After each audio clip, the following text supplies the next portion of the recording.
Here I'm here with Anchor Viper from TV Cobra and Destro Designs, and we obviously couldn't have you on last time, Anchor Viper, because we talked about the greatest G.I. Joe, and I feel like you'd have to be obviously all just shitting on them the whole time, right? Pretty much. Yeah, I'd be throwing up the whole time. So we can't have that. So, but we figured we'd have you on for the Cobra version. Our friend Birdman could not join us tonight. However, I think he's not feeling very well, so hopefully he's doing better. Nice. Oh. It's going around. Everybody I know, dude, it's been in this house where normally it's the beginning of the school year where the kids start coming home with all of the germs. But this year, like the first 2 months went by and there was nothing. And now the last 3 weeks, it's just been 3 significantly different things that happened where I was ill every single time. And it's just like, oh my God, when does it end? Yeah, I got hit with it 2 weeks ago. All right. Well, we got some people in the house already. Hello, Robert. Welcome. Oh, let me get that chat. There it is. Welcome, Mega Doomer. Welcome, Tex. What's up, Tex? Hey, Tex. Oh, dear Lord, is the show going to place me on a watch list, Melted Copper? Probably. I mean, we're all on a watch list at this point, right? Right. Operative D. Hail Cobra, hail Anchor Viper. Nice. All right. Hail Cobra. Yeah. Hail Operative D. So we got Cobra all day. Yeah. So we got some. Yay. What is preferred? I think everybody likes Cobra better. Is that true? What do you think? I mean, they're definitely cooler. There's no doubt about it, right? A lot of the Joes are, like what's his name? Cross Country putting a tape deck in the Havoc was like, whoa, what are we doing? So, I mean, I don't know how much more stodgy you got to get than that, but yeah, Cobra was definitely way cooler. So we get a text saying, if you're not on the list, you're not working hard enough for Cobra's victory. It's true. That's true. That's a good point. Good evening, Carlos. Cyber Monday sucks. Yeah, how come? Why? Oh, you have to work retail or some shit? Doesn't suck for me. I didn't even notice it existed. I didn't really. It's a thing. Right. Not anymore. This Cyber Monday is gonna rule starting now. Is it? Yeah. Oh yeah. My dude Matt from Mo's Mind. What kind of smoke?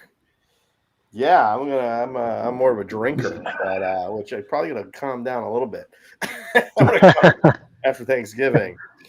Yeah, right. Well, the holidays are here. Let's just roll it back to the New Year. New Year's. We're just gonna roll that back. Mm-hmm. So, but I kind of like to think, we were in a bar, we could have these same conversations. For sure, absolutely. I'd probably be really shit faced. So there you go. It's a lot cheaper this way. Yeah, that's true. Yeah, I can only imagine how expensive a bar is these days. I heard somebody when I was in a store the other day, I think they paid $20-something for a pack of cigarettes, and I was like, what? Yeah. My mind was blown. I haven't smoked in 20 years. I was in my mid-20s when I quit, and I think they were like $5 at most, and that was a lot. People were like, dude, they're $5. Can you believe it? Mm-hmm. Yeah, I can't believe $20. Oof. That's so brutal. Back when I smoked, you could smoke indoors. So yes. I stupid then, but whatever. Cheers. Even as a person who smoked, I was happy they did that because it was so like if you were in a bar, that's all it was just like a thick wall of smoke. I was actually happy. I was like, thank God, let's smoke outside. Yeah, do not miss that. Smoking in restaurants, that's crazy. It was drinking game or something. All right, maybe not on a Monday night though. No, I know, right? That does lend that's tough. Yeah, I remember. So there's a restaurant in the north. Oh, Matt, you probably know, or you may both know of Friendly's. It's just like a chain restaurant or whatever. And so the one that was right by my house, I distinctly remember them having, like, you walked in the restaurant, the whole seating area was this elongated, basically like a rectangle like this, and it was right down the middle maybe about 5 feet high, just like a divider, but it was completely open on the top. And yet people sat on each side, and one side was smoking, the other side was not smoking. And it was just like the most insane thing. That's like the peak 80s right there. Just like, no, that's the non-smoking section. You're right next to the smokers, but there's this 5-foot wall that's preventing you from dying on that. So yeah, it's hysterical. You said in St. Louis you can still smoke it? Quite a few. That's weird, man. That's weird, man. Wow.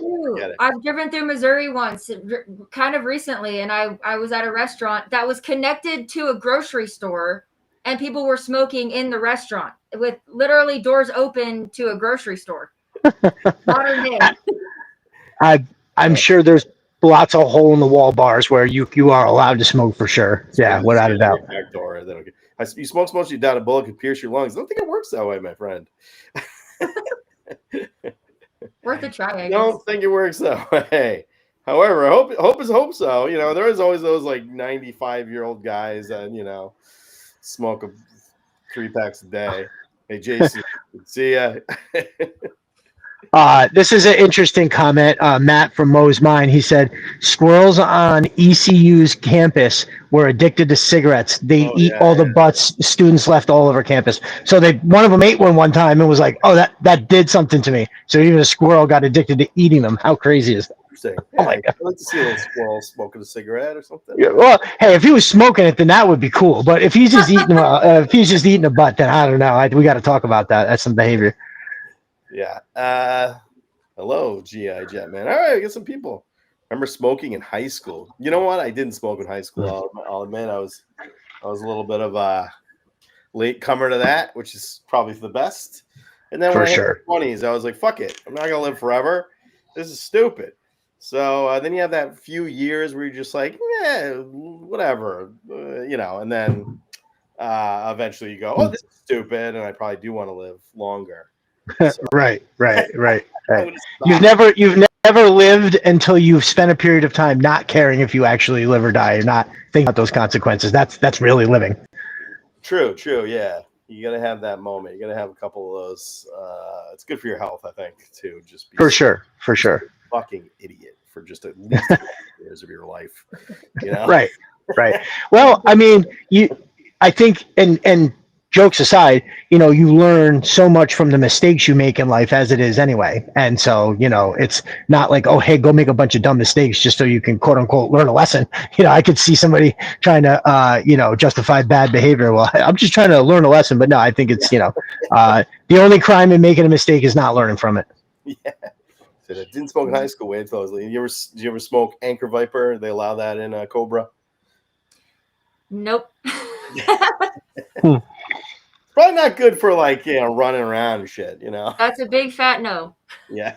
Nice. I think it's also, I bet probably you're a little younger, quite a bit younger than I am, and I think it's probably about my decade below me. Very few people were smoking, right? I don't know. Anybody in the chat of a younger than 50? Yeah, I mean, I feel like you're younger than Destro. You're like a couple years younger than me, but we're a couple years. 46. Yeah, just turned 46. But I think it's like, so yeah. I smoked from when I was 15 to when I was like 27. I think that's when I quit. When I was like 27. Yeah. I just I remember waking. I thought about it for a while, and it actually. Like, I remember it was making me feel like shit. I would like smoke a cigarette and I would literally be like dizzy for a few minutes. And I was like, why am I doing this? What is this shit? And then thankfully, whatever that was, it was what I needed to be like, yeah, this is stupid. And, but I always kind of hated it anyway. I don't know. It just became a habit, right? It's not, I don't even know how much I liked it as much as like, especially when I drank, it was like that, you know, I remember thinking, oh my God, what am I going to do if I go out and I'm normally smoking? And there was like, I remember that first summer when we were all out, it was almost comical. Like everybody would be smoking in a circle and it would just look like a funhouse mirror. It would be like, no, you stop torturing me with your cigarette smoking. But then once I got through that, I remember being fine. But yeah. It was pretty terrible at first. But probably the smartest thing I ever did. It made waiting good. It made waiting fun. It was all right. Yes, that's true. And I felt like it signified taking a break from something. right? Like, I'm separating from what I did for a minute so I can go over here and do this. And I think the only thing is you could still do that without smoking the cigarette. Just go over there, and focus on something else. If it wasn't for, yeah, definitely not. Well, which Destro? But yeah, not so much. The one who didn't smoke. That's what he means. Oh, all right, yeah. Although it was the 80s, it was different, So I think they weren't. It wasn't. I don't know. It wasn't a cool kids thing. I don't think any of my students smoke. I don't know. I'm a high school teacher, right? So, but yeah. So all right. Well, I guess. Okay, we have Megan Duber saying, "Tex, your artwork is nothing short of amazing." So we have an artist here. It's true. Tex, I got to see it. Let me know. It's good. No, it's legit. I'll check it out. It's on Instagram or Twitter. He designed these. Oh yes, very nice. Oh really? Yeah, he designed everything on here. He did it all by hand. Okay. Yeah, real art, true art. Very cool. Yeah. All right. Well, today, so the plan today is I don't think we're gonna go in news because there is no news. There's legitimately nothing going on except for the fact of sales or some shit. Because I think it's Christmas. They're not coming out with anything new that I know of. Anyway, I haven't heard of anything new. And there's people across the land saying, "Thank God, thank God!" Right now, it's just this summer was the summer of slaughter for the wallet, without a doubt. Yes, yeah. I just got brutalized because I don't know. I went like crazy and I just bought a shit ton of stuff. Sometimes you got to do it. But let's talk a little bit about what's going on with you. Then we'll get started. So we're probably going to I think we'll just get right to the topic here. But I also want to talk about if you got any pickups. I think, you and I are going to have to compete here, Destro, for I went nuts. I got a couple things. You get a couple. I mean, like a couple hundred, or yeah. No. This is so. One of the things I got was so. My brother Rock Lockdown sent me. I'll just kind of show you. It's So I already have like. It's a whole bunch of Python Patrol. It's a Trouble Bubble, a bunch of bats. Troopers, a Crimson Guard guy, 2 Vipers, I think, and a Tel Viper. So he was looking to make space, and he was just like, because I already have, like up here, I don't know, I think it's like 40 something, maybe close to 50 Python Patrol already, and he was just like, I want him to go to a good home, and he threw out a price that I absolutely cannot say no to. Actually, I threw him more. I was like, no, how about I would pay this and think I'm still getting a deal. So and I actually gave him more than he asked for because it was an incredible steal. I couldn't say no to that. So the most recent Crystal Ball popped up on Walmart. Ooh, yeah. And so some things are like feast or famine, right? Yeah. And so I have an open Crystal Ball, and then I have another one that I just want to keep in the box. But every time I trade with somebody, they want these. So I saw they were for retail price. What I'm trading for. I mean, I'm not trying to make. It's not that I make money off it. It's if I have this to trade, people will say yes faster, for whatever reason. So I got 2 of those. I picked up because I wanted to have a couple of these. So this is, the Troopers. Very, very cool. Let's see. And then, I dropped one, but there's one more box. I got 4 of these, the Grim Vipers. Oh, shit. Okay. Yeah, I had to say yes to that. Actually, and I know this probably sounds like bullshit, but why would I make it up? I only ordered 2, and 4 came, like 1 order showed up, and I remember the day it was like, oh, delivered, and then right over next to it on the Amazon thing, it was like 2 more arriving on Sunday, and I was like, oh, that's just a mistake. They're talking about the same thing. No, 2 more showed up on Sunday, so I got 4. I didn't think I was going to like that figure that much, but it's ridiculous. It's really cool. The white face sculpt area with the like natural brown on the Saw Viper vest and then the camo. It's one of those looks that like if you told me on paper, I'd be like, I don't know, maybe. But when you have it in hand, you're like, "Chow, this totally works." Like Night Force Beachhead, that's the same thing. He's got that green, and then that gray and black digital camo, and then a brown pair of boots and webbing. And if I say that, it doesn't sound appealing, but when you have it in your hand, you're like, "Nope, this is incredible." In fact, it's probably one of my favorite ones of the year for sure. But this wave that we got here is. Let me just hit this comment here. Wait, hold on.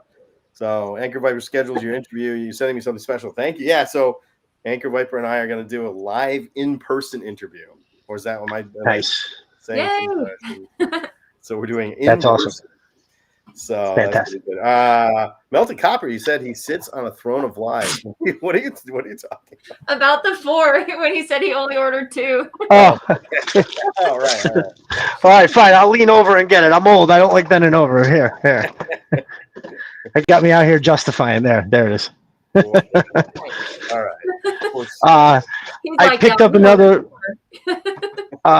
My brother Jeremy has a pretty cool Facebook group. It's called The Pit, a G.I. Joe group, and I'm mostly just on Twitter, but this is a pretty cool group. There's lots of information, and they have raffles and giveaways and shit. It's a super cool group. Jeremy's cool. He runs a good group, and so I had just a giveaway. It was like, hey, if you don't, I have a YouTube channel, I have all this, just follow me wherever and say hell yeah in the comments. And some dude won that. Roger is his name. So he's going to get that.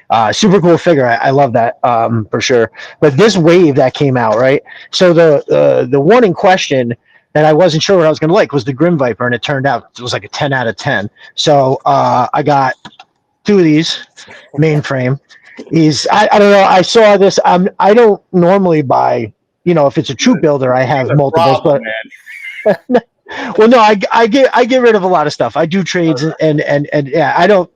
I mean, fair. There is a lot. As I'm looking at it and I'm trying to defend myself, I'm just gonna move on. But yeah, Sci-Fi, who turned out to be absolutely incredible as well. And I don't know. So Mainframe I loved Mainframe a lot. So that one exploded out of the box, and I just couldn't believe how much they nailed it. But also this guy, hold on, I'm just going to show you the figure actually. But let me take the whatchamacallit out of his hand first. Oh, yeah, no, I have them all. I don't know why. I was just showing. They all have what's in their hand, so I was trying not to. But yep. So Wetsuit is just forget about it. Now, I know I can promise you, because I've seen videos where dudes are holding it up like this. You think this looks awesome. When it's in your hand, you're going to make a face and audibly say something no matter who is standing there when you see the color on that. Like it I don't know how to describe it other than it's like absolutely perfect. I actually watched some of Serpentor Arise today when I was working. I just kind of had it on, and they show Wetsuit right in that first time, and it is just like, it is absolute money. So the other thing that he holds, that little propulsion thing, goes into his backpack. They just nailed all of it, right? I mean, the little lamplight, and he's got a mask on. Usually it's not only do you get an awesome mask, but he's got like if I can get it off without breaking it. I always feel like I'm breaking them. They don't break easy. No, I know. I'm sure they don't, but this. Nope, but I just look better in Cobra Blue. Yeah. All right. Yeah, you know what? I don't blame you there. All right, there it is. So wait, we had a question for Anchor Viper. Are you getting more involved in classified? Yes, I am a little bit. I am. I don't know if if you don't tell anybody, I'll tell you that one of my favorite classifieds that came out this year happens to be a G.I. Joe, but I'm going to conscript her over into Cobra. It's actually the Cover Girl classified. I don't know why more people aren't talking about that one, but she comes with a sledgehammer and a spanner. That's awesome. It is pretty cool. It is a good figure. I do have that on my grab list. That is a good one. Yep. So anyway, that's his face, right? I don't know. It's just a super cool sculpt. They put a lot into it. His eyebrows are like that. Like that is somebody, right? They didn't just come up with, oh, make his eyebrows look like that, do this, do that. Like that. They're like, no, make that look like what's his name, and they did. So yeah, no, it's great. But I don't know. I felt like that. This wave was like I just kind of threw it out there last week. I was like, it seems like I'm hard pressed to think of another wave that has this many total home run figures, right? There's always maybe something that's good and fine, but not like totally elite. Like every one of those that I just showed you is viable, figure of the year type discussion. The one wave that I did think of was the Darklon, Blowtorch, Frag Viper. I always don't remember one of these. That wave is also very good. Oh, Footloose, thank you. Nice, good call. That one's very good. But you know what? Let me take. But finally got him. Ooh, nice. I was shocked beyond belief that when we did talk about the figure of the year on my show that nobody mentioned that. So I had everybody just on Twitter like, hey, post 5, whatever your 5 favorites of the year are, and I'll talk about them. And yeah, that was one like I love that Quick Kick figure. Don't get me wrong, it's a nice figure, but the amount of people that thought it was like the best one, I was like, I don't know. Yeah, I mean, sure. All right, yeah. So we got a lot of love for Cover Girl. Some question, yeah. Do you prefer the blonde or the? I used to, I gotta agree here. You said you prefer the blonde Cover Girl because you know what? I was really not into the blonde Cover Girl, but that figure is amazing. And yes, I gotta say, yeah. Right. I think also, if you read the Energon Universe stuff, it's the blonde Cover Girl. And she's okay. Like a character. She's like much more of a character in the than she's ever been. They gave her like a pretty big role where she like hangs out with the Baroness and goes on like a mission and shit. So it's pretty cool. Oh, that's right. The Baroness is a Joe, and that's that yes, the timeline that she's a Joe. Right. I always remember Cover Girl as the short brown hair. But yeah. And the butterface. That figure, the original figure has like the worst face. Well, I guess I didn't realize it. Somewhere a couple months ago, somebody posted an up close of Scarlett's original face sculpt, and they really did her dirty on that because we all know Scarlett's much prettier than that. Oh my good lord! It still looks okay, but like the Cover Girl original figure is legitimately like tough. Awful. Yeah. The female sculpts, the vintage female sculpts are so bad. Yes. Except for Baroness. She's okay. Hers is pretty good. Yeah, I think the only one that's horrible, and Zorana's all right too. There's 2 Zoranas, and one of them's okay. Yeah, the second one's really good. I like them both, but the second Zorana is really good. Yeah, the cuter face one, you mean? Yeah. Yeah. This one's the bomb, though. Yeah, that's when they nailed it. Let's get the hair right. Yeah. It's the little, they got the hair. They nailed the hair. So, and that's probably why we all have a Baroness fetish now. Right. You introduce bondage gear to a 8-year-old. What are you gonna do? It always. Well, there was always there's a ton of shirtless characters. Like one of the most prominent, like Gung Ho just wears a jean jacket that's like 3 sizes too small, and turquoise. Shirtless man. Wait, what does it say? Nothing can touch the original April O'Neil massacre? What does this mean? What are you talking about? Oh, I think way back when, if I'm correct, hopefully I'm not wrong. So way back when, I don't know, like back when we were kids, maybe in the couple of my later years, there was Teenage Mutant Ninja Turtle line that came out that was actually pretty cool. And I think the April O'Neil had a very not a great face sculpt. I think they did her dirty there. Okay, yeah. I think that's what he's referring to. Yeah. You know what? Remember they came out with April O'Neil? It's like undercover April O'Neil, and she's like a streetwalker, though. She's dressed like a streetwalker. Oh, my God. It's legit one of the greatest figures ever made. It's like legitimately an absolute like streetwalker. I love that trope when cops go undercover as hookers so you can put more hookers in your movie. So funny. Okay. Text says, set the standard for every woman for our generation, or is that the Baroness? Yeah, you're right. It's true. First lady was Toy Biz Storm. Yeah, okay, yeah. What the fuck is that? Yeah. All right. How about you? Sorry. Did you? I know you got a million things. Is that it? No. I was just looking. I was only one more, so I can't remember if the last time I had one of these or whatever. Yes. So they were on sale at my Walmart. I was not trying to buy. These are like more expensive ones, right? And it's you don't have to justify. All right, I know. Sorry, I'm just so used to it. It's automatic. Just a justification machine.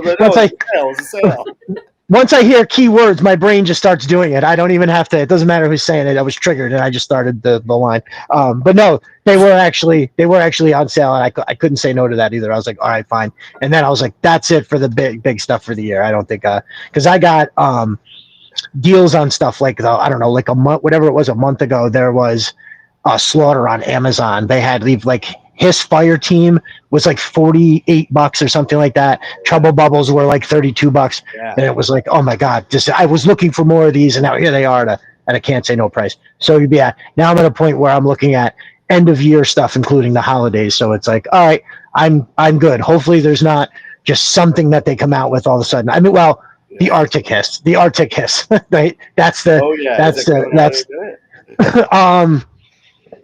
oh man, I don't know. I mean, it's coming event.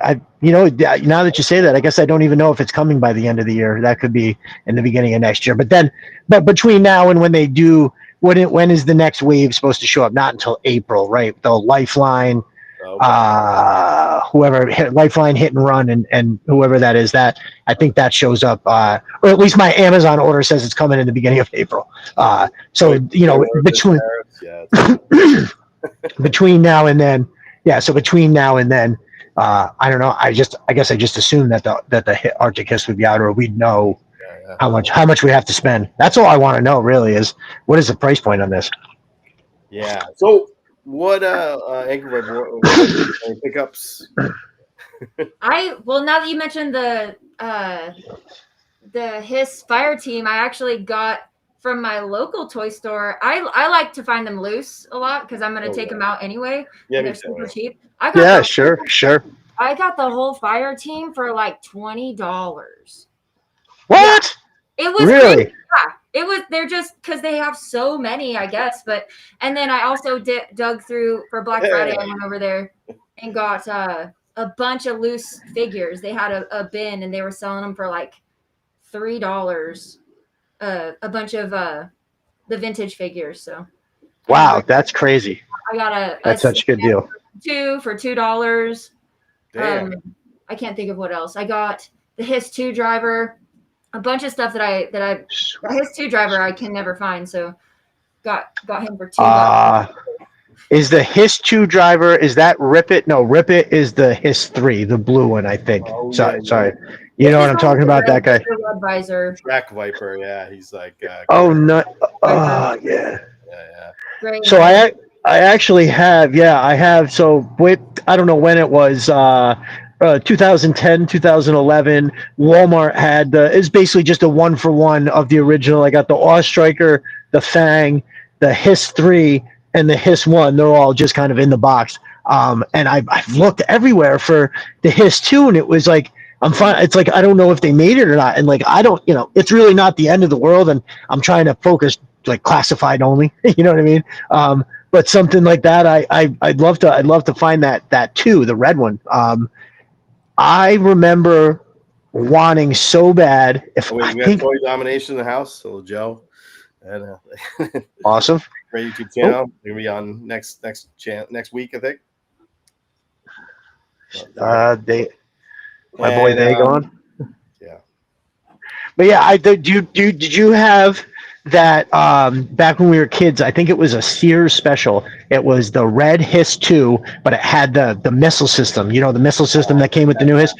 Yeah. Dude, I remember wanting that. So that could have been one of the things I wanted the most. I mean, we all wanted a Terradrome and a flag, right? Obviously, but like other things, like I remember wanting that Hiss really bad. Man, yeah. I thought that was just the coolest thing, because if you had told me ahead of time, you're like, oh, they're making a new Hiss, I would have been like, no, that's okay. I'll pass on that. How about you just keep it, give me a new black, make it a new kind of black, but keep it just how it is. And then when I saw that with the missile system, I was like, whoa, I kind of remember that as a kid. I think it was one of the times I have great G.I. Joe memories linked to my grandfather. So he had his family was from like Pennsylvania Dutch country, and so once a year when I was a kid, I was the oldest grandson out of a bunch on that side of the family. And for years, I used to drive down with him. He'd hang out with his family for like a whole weekend, and when we were down there, he'd always buy me some GI Joes and a bunch of GI Joe coloring books. He was big on that. He'd buy me a stack of those things and a bunch of crayons, and he'd be like, "Get after it." Yeah, but he did buy me figures too. And I said when I say these memories staunchly, obviously I don't have a eidetic memory. I don't, but I remember it pretty well. But I remember him. He was one of the adults that actually bought me the figures with like actual weapons, right? Because normally I would get ones like Lightfoot or Doc or just people that aren't with the big chain gun in front or something like that. And but not my grandfather. He would buy me all that shit. You loved it. Yeah, for sure. Welcome. You get thinking about getting into it. Yeah, it's rough, man. Once you get in, you're screwed. So sorry. Anything else you picked up? I had somebody go get this for me actually, because speaking of to what Dude Stuff is saying, I want to show you guys this. Oh, I hope it will focus. Yeah. I have not seen these. Yes. So good. Dude, man, you're not gonna be able to see the how detailed it is. But the newer ones, 25th anniversary and up, I guess, pretty much, they have the detail of a classified sculpt, but the size of the vintage. So you can play with it with your vintage vehicles. And like this Paraviper is, yeah, dude. I got him on the card, and I was like, I gotta sorry, sorry about that. Yeah. But he this is so cool. So even if you're like, the classifieds are beautiful, they look great, but they are still making some incredible smaller ones too, and some of them are just badass still too. Pursuit of Cobra line is one of the best things ever.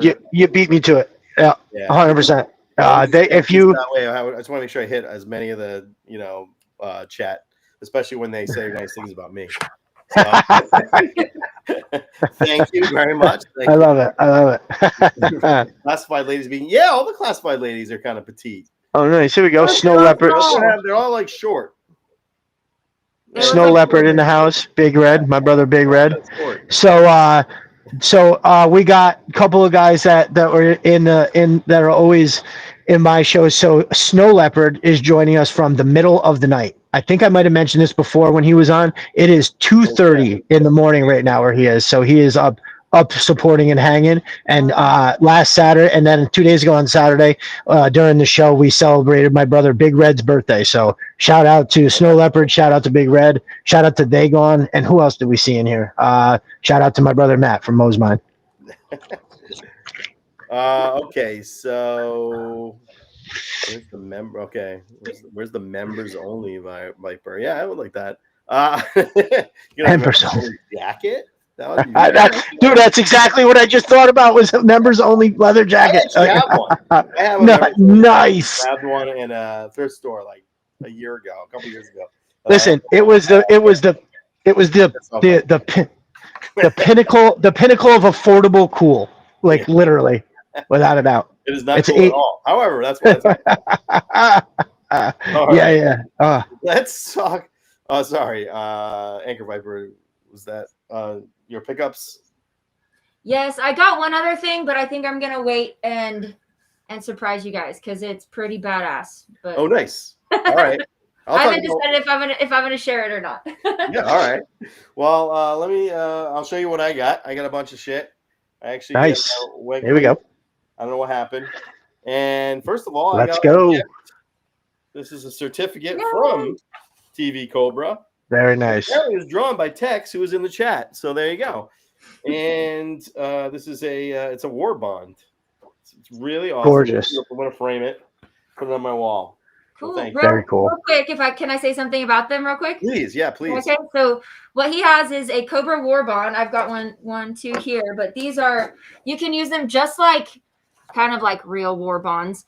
But so you buy it and then you can actually turn it back in for products in the TV Cobra store. So what I have in the store are things like my excellent figures from my collection. This is my grade 10 Baroness, for instance. This one is actually in the store, which I'm selling these things to try and make money to do another season of TV Cobra. But you might want to frame it. The war bonds are incredibly beautiful, so that's part of make it so beautiful you don't even want to spend it again. So cool. They are gorgeous. I wouldn't spend this thing. This thing is beautiful. Yeah, it's awesome. It's so awesome. Thank you. Nice. Yeah. Wait, what? It says, aren't there Cobra oven mitts for this lady? I don't know. Okay. Yeah, some really nice detail on that. All right, so I ended up getting a lot of crap, almost competing with my other Destro here. I'll go through it very quickly. All right, so I went a little nuts, and I think it was because there was lots of sales. So I got myself an Iron Grenadier bat, which is pretty nice. Yes, I love that figure. This Some people say it's the best bat. Oh, excellent. The Frag Viper. I have 2 complaints about the Frag Viper. It's like an amazing figure, so it's only a mild complaint. The other one, the original, came with grenades that you could just throw. I wish they tossed in a few of those. Just not the tail, just the thing that you could actually. Yeah, just like I'm playing. I want to play. Right, so I want to throw grenades, and they never give you. They very rarely give you grenades. It's like a bummer. So I took the other day. I'm not a big. I say I like to customize, but I took the Frag Viper backpack off of him and put it on Darklon, and the hose connects right to just magically a hole in Darklon's thing. So if you ever try that, it looks like you're like, ooh, this is awesome. This thing is yes. God yes. Damn, this is one. Yeah, dude. Created, and it's just I need like 2 or 3 of them because you could make 2 or 3 figures out of this set. It's just 100%. I want the bigger armor, the more like crazy samurai armor. My only this is like I said, it might be my favorite figure of the year, but mild complaint. He should have a better sword. He should have an ornamental sword that is like only his. Right. Agreed. Okay, you inspired me here. You inspired me on a thing, and I went. And I grabbed a Ranger. Yes. I hadn't gotten one. Yes. So fuck yeah. I went on eBay and I bid on 2 yes. things. Yeah, I accidentally bid on 2 things, and I didn't even want this shit. And now I got 3 of these. Yes. Top figures ever, by the way. Top yes. Ever. First of all, this is what they should do with every figure. Everything fits on him. Literally, everything fits on it. Everything fits on the guy. He's got a little noose, a little place for his knife on the side. The axe fits in his backpack. The grenade launcher fits in his backpack. Yep, so awesome. So good. It's just the absolute best thing ever. But anyway, I ended up getting so good. By the way, I don't know. I ended up getting. If anybody's like dying for a Recondo or a Stalker, these are figures. This is a Recondo. Let me know. No charge.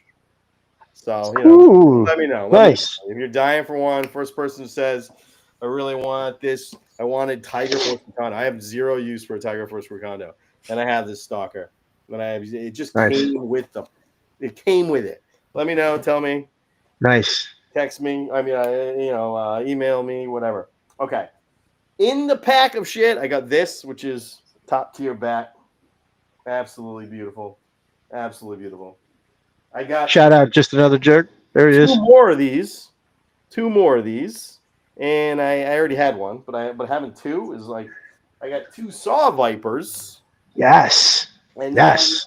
Another Mole Rat, which I was dying for because I awesome. 3 of them. Yes. Underrated figure. Nobody talks about that figure. It's ridiculously cool. Yeah.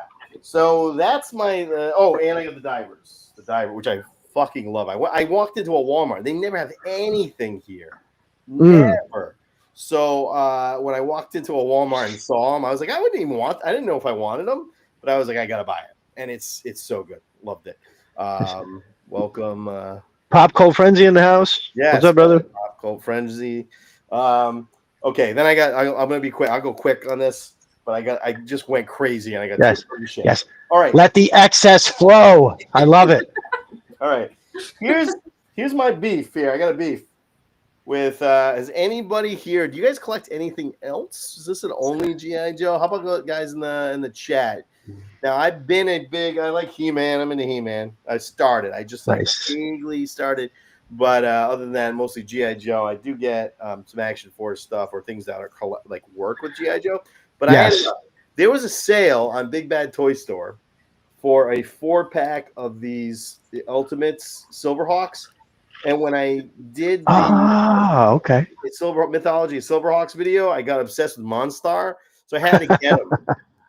No shit, that's pretty cool. They were nothing. They were like $15 a piece. What? Yeah, they're normally like $60-$70. Oh, but yeah, that's a can't say no. Yeah, these Super 7 because I got a lot of complaints.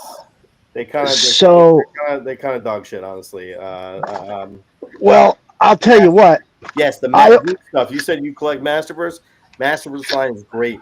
Super 7 Ultimates. I've been like eyeing this shit because it looks so good. No articulation at all. The plastic's super fucking hard. You can barely. It's like these things, like these spikes. You can literally stab somebody in the face with this. This is no shit. This shit is like you literally. I really could hurt myself. This figure, like it's still Monstar. He looks amazing. I mean, it looks really good. But I'm like a play guy. I know Toy Domination. You're also a play guy, right? So look at that dildo gun. Yeah, right. So this is his but whatever. I'm a play. I like to play. And this is it's too hard edged. Doesn't work, doesn't move. And then I got this one. That's not fun. I got this one. This is the lady. She came in the set. Her arms fall off every 30 seconds. Oh no. They are just I don't know what they're and this was like normally I don't know.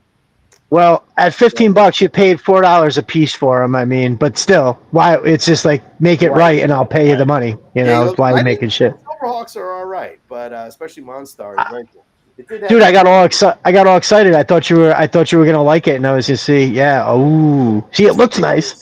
They're pretty. It looks good. Yeah, he looks good. This one's probably the best one out of all of them. Cool. But again, by the way, the other thing about him, like. They have removable heads. When I tell you cannot remove the head, it took me like a half an hour to put the head on. It's like whatever. Okay. Last thing. Then I'll stop and we'll get right into the topic here. Wait, they make ramen toy Silverhawks? Oh. Ooh. You're killing me here. I'm gonna have to go get that. Ooh. You say Super 7 you bought was Cobra Commander. His waist broke 3 minutes out of the box. Yeah, I don't know, man. Super 7, they're pissing me off a little bit. I do love the Reaction Plus stuff, but okay. Wait, hold on, real quick. Did you say they were they the Ultimates? Those figures were like Super 7 Ultimate style, like I knew those because I was just gonna say it's funny that you had a bad experience because just the other day. These were on sale, Big Bad Toy Store, same thing. And I picked up the Snake Eyes and the Bat. And dude, I took this out of the package the other day and I put it back just because I didn't feel like, I wouldn't collect these to play. You know how we play with them? We set the shit up, we play with them. That's not really what you want to do with this. But brother, it is fucking unbelievably awesome. It's got a whole row of attachments behind them, and it's got like a face with the electronics shooting out. And when I took it out and I held it, it felt, again, I'm not a plastics aficionado, but I just know what quality feels like. And I was like, wow, this feels pretty cool. Like it was stiff yet flexible. It felt, I don't know. I was kind of blown away. I actually was like, oh, okay, I have to put some time into this. And I just shoved it back in the box so I could come back another time. The Snake Eyes is, I haven't opened it yet, but that one is he's the purple Snake Eyes and he comes with a timber. So I'm guessing it's going to be fucking fire. So that sucks. I'm sorry. It was a bad experience. Well, maybe the G.I. Joes are better. I think you're right about the plastic. It's almost too hard and it doesn't get at all. And for instance, like just getting this in his hands was next to impossible, which is not fun at all. And this is what Joe says here. Ultimates are hanger queens. Yeah, I don't like. See, for me, a lot of this is like my especially my middle son right now. He comes in and like when he comes to the house and we play, we take it all off the shelf. It's got to be off the shelf. It's got to be like I want to play with it. And I will say the classified shit is made to play. It's made for playing. You can play with it all day and all night, and it's not going to be. It's going to be really fun. But I did. I'm really disappointed on the playability of it anyway. I did a shoot the other day with the Spirit and Low Light Mad Marauders 2-pack. It was just them two in the shop. It came out really good. I liked it. And I roughed them all up with dirt. I had put dirt on my set because it looked like they were walking in this little mountainous area. And I like smeared it all over it. And somebody noticed and they were like, oh my God. And it just hit my brother Stevie. He was like, has an affliction to getting his dirty, and it was just hilarious. I was like, oh, you got to get them shits dirty, son. You know how much better it looks in the picture? It looks like, totally, right, for sure. I saw somebody in the comments asked if we liked what we thought of Cops, and then I immediately thought, have you done anything on Cops before? No, I am a massive Cops fan. And Me too. I love them. Did you get that one? I in fact have my Cops. Right around here in a bin right there. Wait, I think I got one. Okay.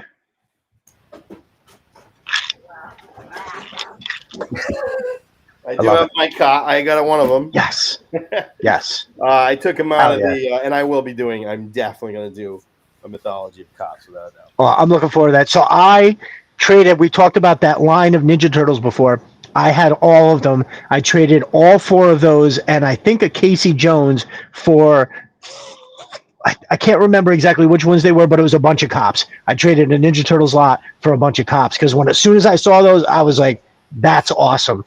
Just enough, half human, half machine, and they all came with what I remember, like a lot of shit. The one guy that who just came out with.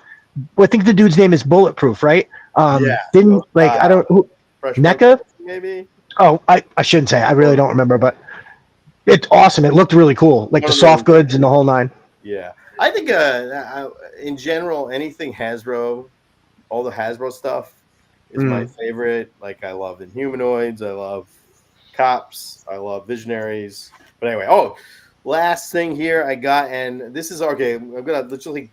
Transparency, I may be working with this company, so this is Valverse, but I'd still talk about it anyway. So I'm just gonna honestly, it has nothing to do with whether or not I'm working there. I'll still talk about it. Nice. I'm interested. Valverse shit. This stuff this stuff is like it works really well with your classified. This is the it's all legit. And this guy is really incredible. So I don't know if anybody in the chat. The helmet is badass. Yeah, yes. It comes off. It's like a little skull mask. I think that's very cool. Real sturdy. They're much sturdier than none of that bendy shit. It's actually you can actually cut something with this. It's legitimately like honestly like that hurts. Press on it. My brother Jeremy gifted me some Valverse figures, and I have to say, like, I got this guy. Yeah. Okay. And this guy, he doesn't have any of his equipment on him, but dude, this is like, I don't want to compare it to any kind of G.I. Joe because I think they really stand on their own. I never had any of them until he sent me this one first and then this one, and dude, I'm immediately blown away. It comes with a lot of gear. Each set came with like extra hands, all kinds of different, just a lot of cool shit. And then like this, and there's some serious like density to it too when I'm holding on to it. So I don't know. I can only say good things about my experiences with it. What I am super excited about too is that speaking of who collects what. So I try to stick to classifieds, but I would definitely bend for 2 things. One would be if I could ever get my hands on that the original Metal Gear game that was for regular Nintendo. I'm obsessed with that game. Absolutely obsessed with all that Metal Gear shit. And they came out with a set of like 8 figures or so. And every time I've looked for it, there's not many of them out there. And like it's a Solid Snake, and and it's just a whole crew that's in there. Like they're I think it's 1/12 scale. They're high, super detailed, and they look amazing. I would bend for that. And the other thing is that's about to come out from Valverse is I think they're doing a Sam Fisher from Splinter Cell. Mm-hmm. So something else I'm kind of obsessed with too. I love Sam Fisher. Once that game got to like the 4th game where he was double agent or something. I wasn't that interested. But when he had that dope black sneaking suit and all those cool ass weapons, like I loved it. It was the best. Yes, climbing around. Yeah, 100%. Yes. I love that game. So I'm super stoked for that. Cops. Mike says cops were fun, but worst cap guns ever. You know what? I'll tell you, Mike. I pulled mine out of storage after whatever 40 years or 30 years, and I pulled it out. The caps work. The caps still work. The cap guns still work. All right. Wow, so here's that's crazy. The last two. Nice. This is one of the top figures. This is one of the best things ever. This is a Warpath Eclipse. Kind of hard to get. Oh shit. But anyway, she's I like that. very cool. What's that from? This is Valverse, yeah. Cool. Now, the face, I love that, like the face paint. She also came with like a screaming face, but whatever. But yeah, Cool. Such a good figure. Cool tattoos. And Does then Valverse have any stories, or Yes. are they just characters? Did they write some stories? Yeah, Splinter Cell is its own thing, but like I did a whole mythology of Valverse like a while back. you did? Okay, cool. I'll go Yeah. check it out. It's pretty good. It's really I interesting. thought I've seen all of your videos, but Oh, yeah. And this is the last thing is I got these. This is Pandora. She's one of the main characters in Valverse. She's Nice. a complete psychopath. And there's three of them, and this is her, like, she runs a gang. This is like the logo for her gang. And then I'm thinking though, twin Dreadnought girls. This is Right. expansion Ooh. of Dreadnoughts. That's actually really awesome. I like that. You badass, but all right. Anyway, Very cool. good I think that's a stuff. really cool idea. I love it. Like, you can always have more Dreadnoughts, you know what I mean? So 100%. And you can just, and they are, and you don't want to stereotype. Yeah, you don't want to stereotype, but you can tell. It's good. Yeah. Right. Yeah, so that's cool. Great brand. I would like to be a shill for Hasbro. If they're I'm a little critical, so I'm probably never going to get the call. Right. I would love to get to the shill level. I tag Hasbro all the time when I do my photography. The people they have are excellent, and they're like real true photographers. But I'm ultimately, if I would love to put a lot more time into all the stuff that I do.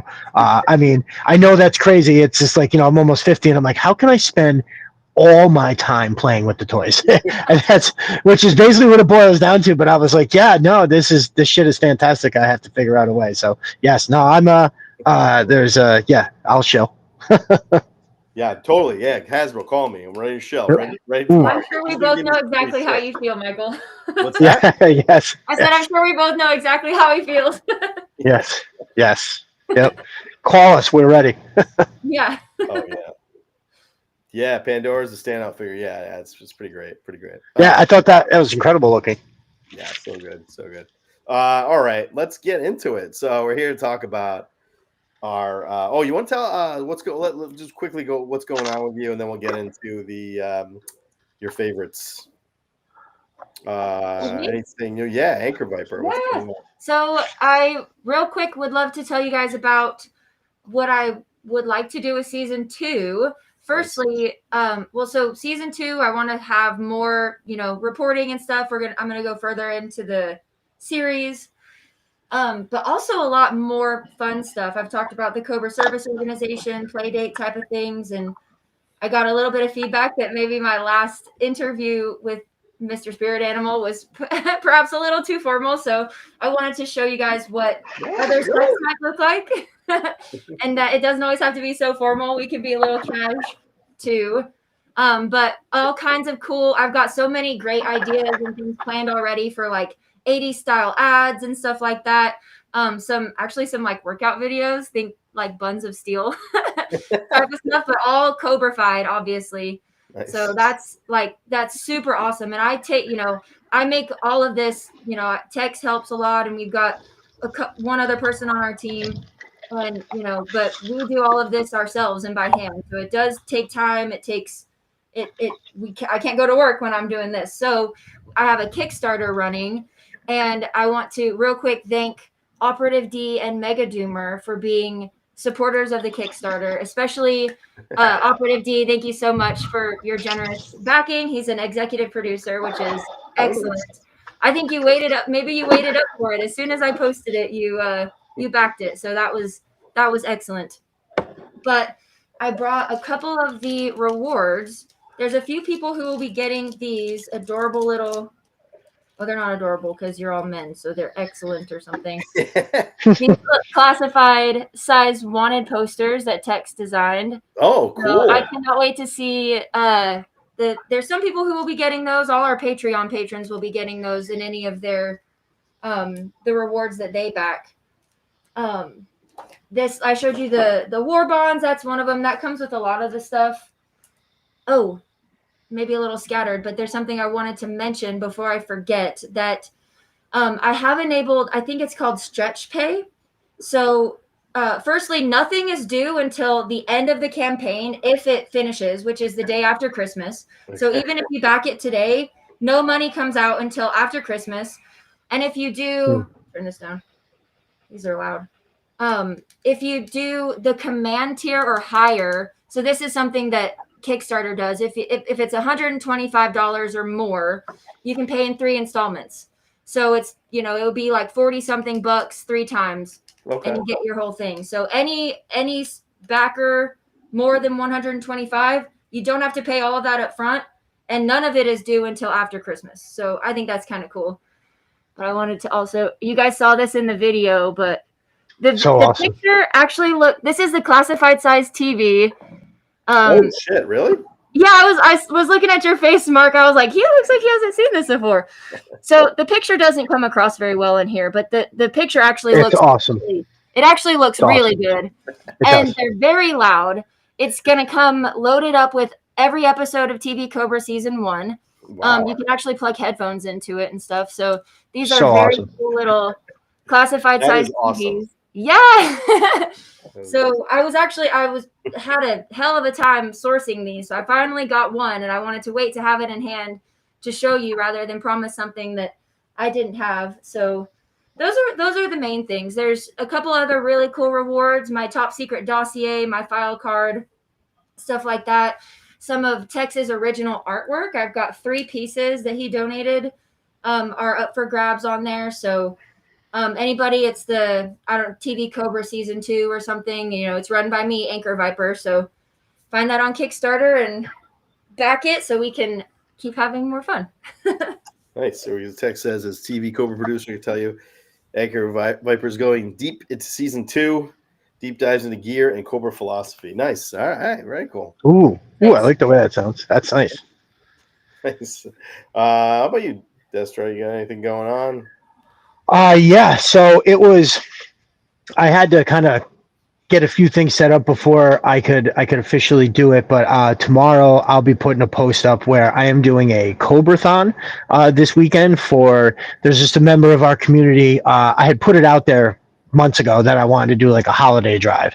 And as we got closer to the holidays, I was like, we'll figure something out, and I wish I had more time to spend on it, to be honest with you. But yeah, there's just going to be, some avenues that you can easily, like a PayPal or something like that, Cash App and Venmo. And it's basically all proceeds are going to go to a member of the community. I had kind of put something out. I was like, if, there's anybody who kind of needs help, you have to come to me. I don't know, right? I don't know anybody and their situations. And somebody was kind of, I'll say, brave enough, the guy sent me a DM and was just kind of like, I didn't know, it's kind of hard to, how do you verify, somebody that needs, you never know. It's the internet. You never know who's going to reach out to you, but it was somebody that I had like spoken with before a bunch of times. And I was kind of sort of aware of the situation, but, without even asking, he just sent me a bunch of these things and he's like, look at what's happening. And so there was a horrible accident. Help is on the way, but that's not going to come till way after Christmas. So just trying to get him a couple bucks for Christmas, basically. So, like I said, I wish I had way more time to do it, and maybe I could have helped out multiple families or something. But yeah, that'll pop off at this weekend. And when I say Cobrathon, I'm basically just I have some other people basically donated figures. So while I'm on the show and I see, boop, somebody has just donated now, and then we'll wind up giving figures away to people who reach out and donate or whatever. So yeah, just something simple like that to help out. The community has been so good to me. And I figured if there was a way I could just facilitate to change a Christmas for somebody. When I was a kid, like super young, like 4 or 5 years old. But I remember this vividly. I was with my father, my uncle, and my mother, and they knew a lady that had just moved into an apartment with her son. She was, whatever the situation was, I remember because I had never seen anything like that before. And it was right before Christmas, and they had nothing.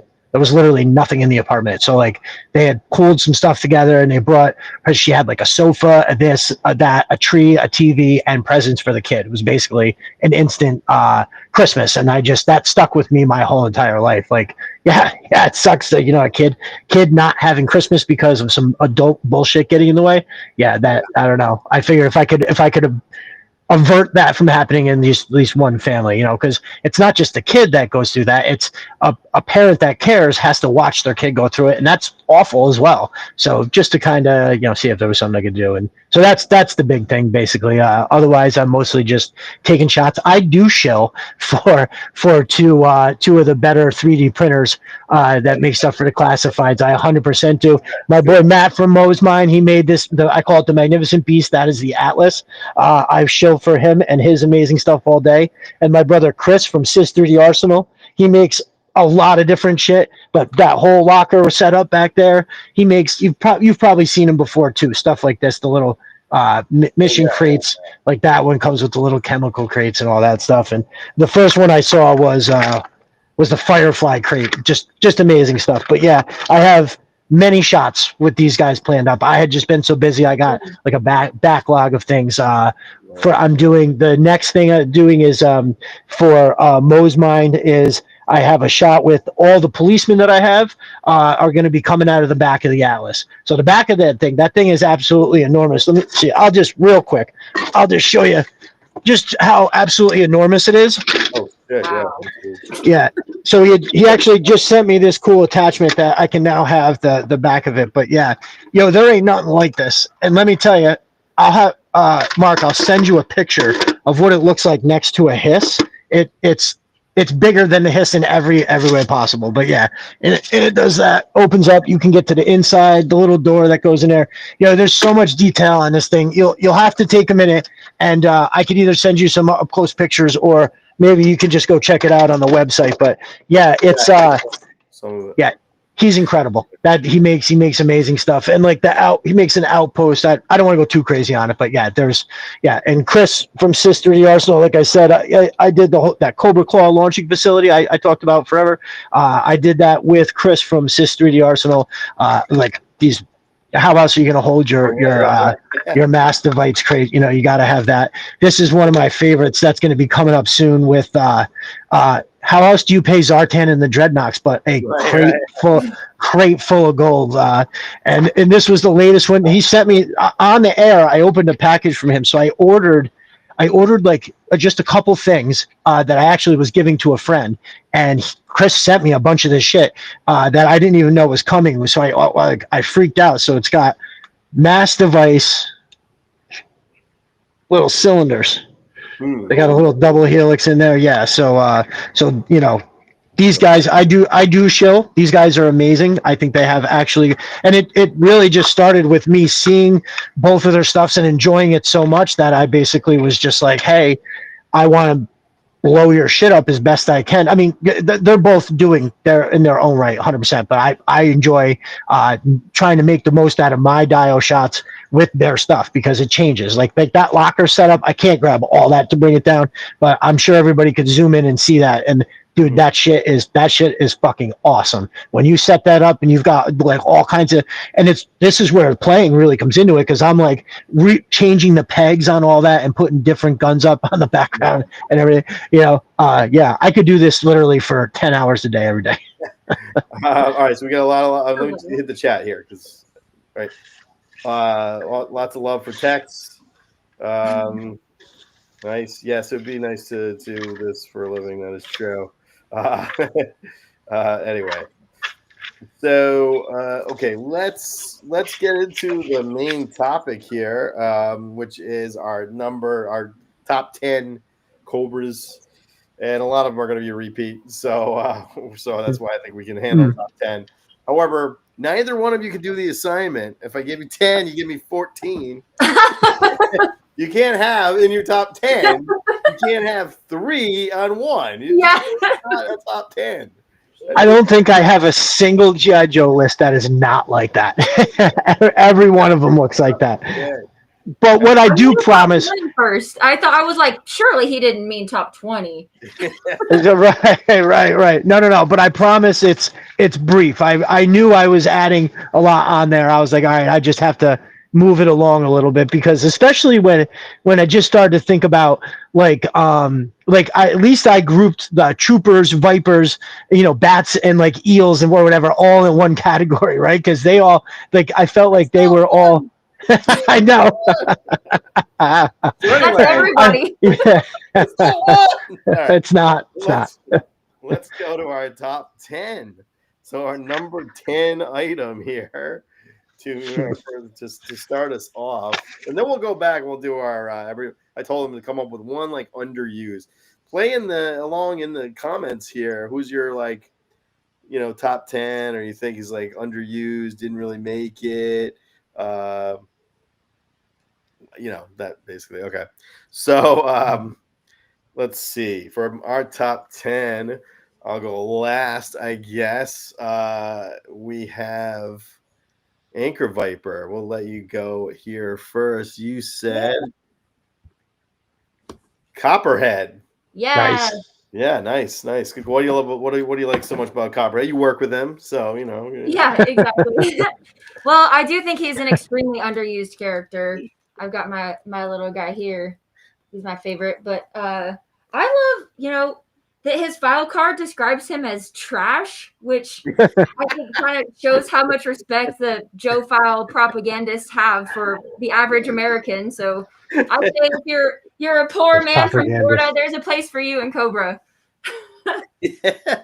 What I love about him is the lore is that he basically racked up a bunch of gambling debt, and now he's gotta work for Cobra to pay off his gambling debt, which is like brilliant. It's gonna be probably one of the best stories in a file card.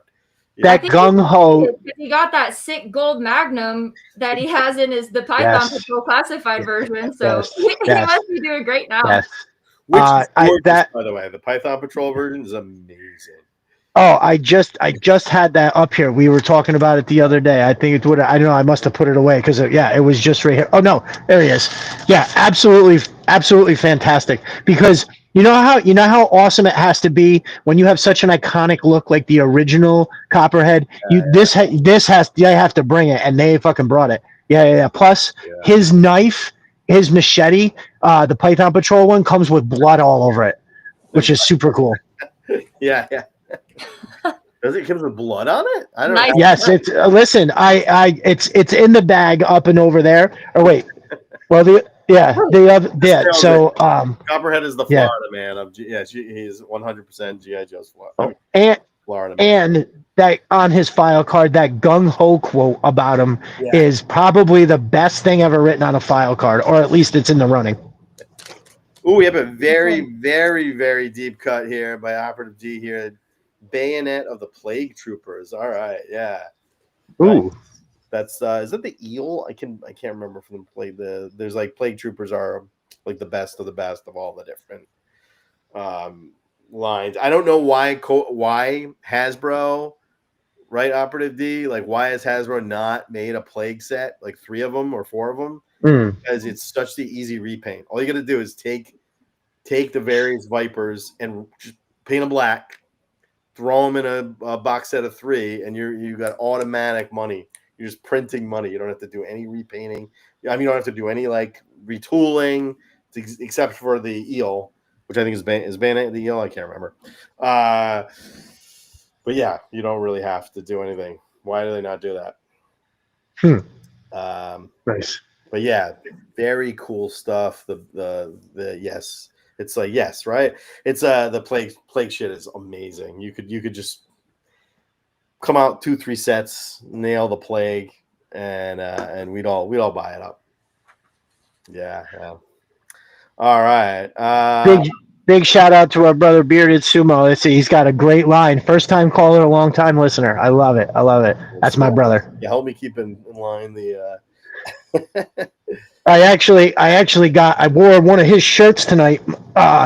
He drew this awesome fucking Omni-Man shirt, which is totally.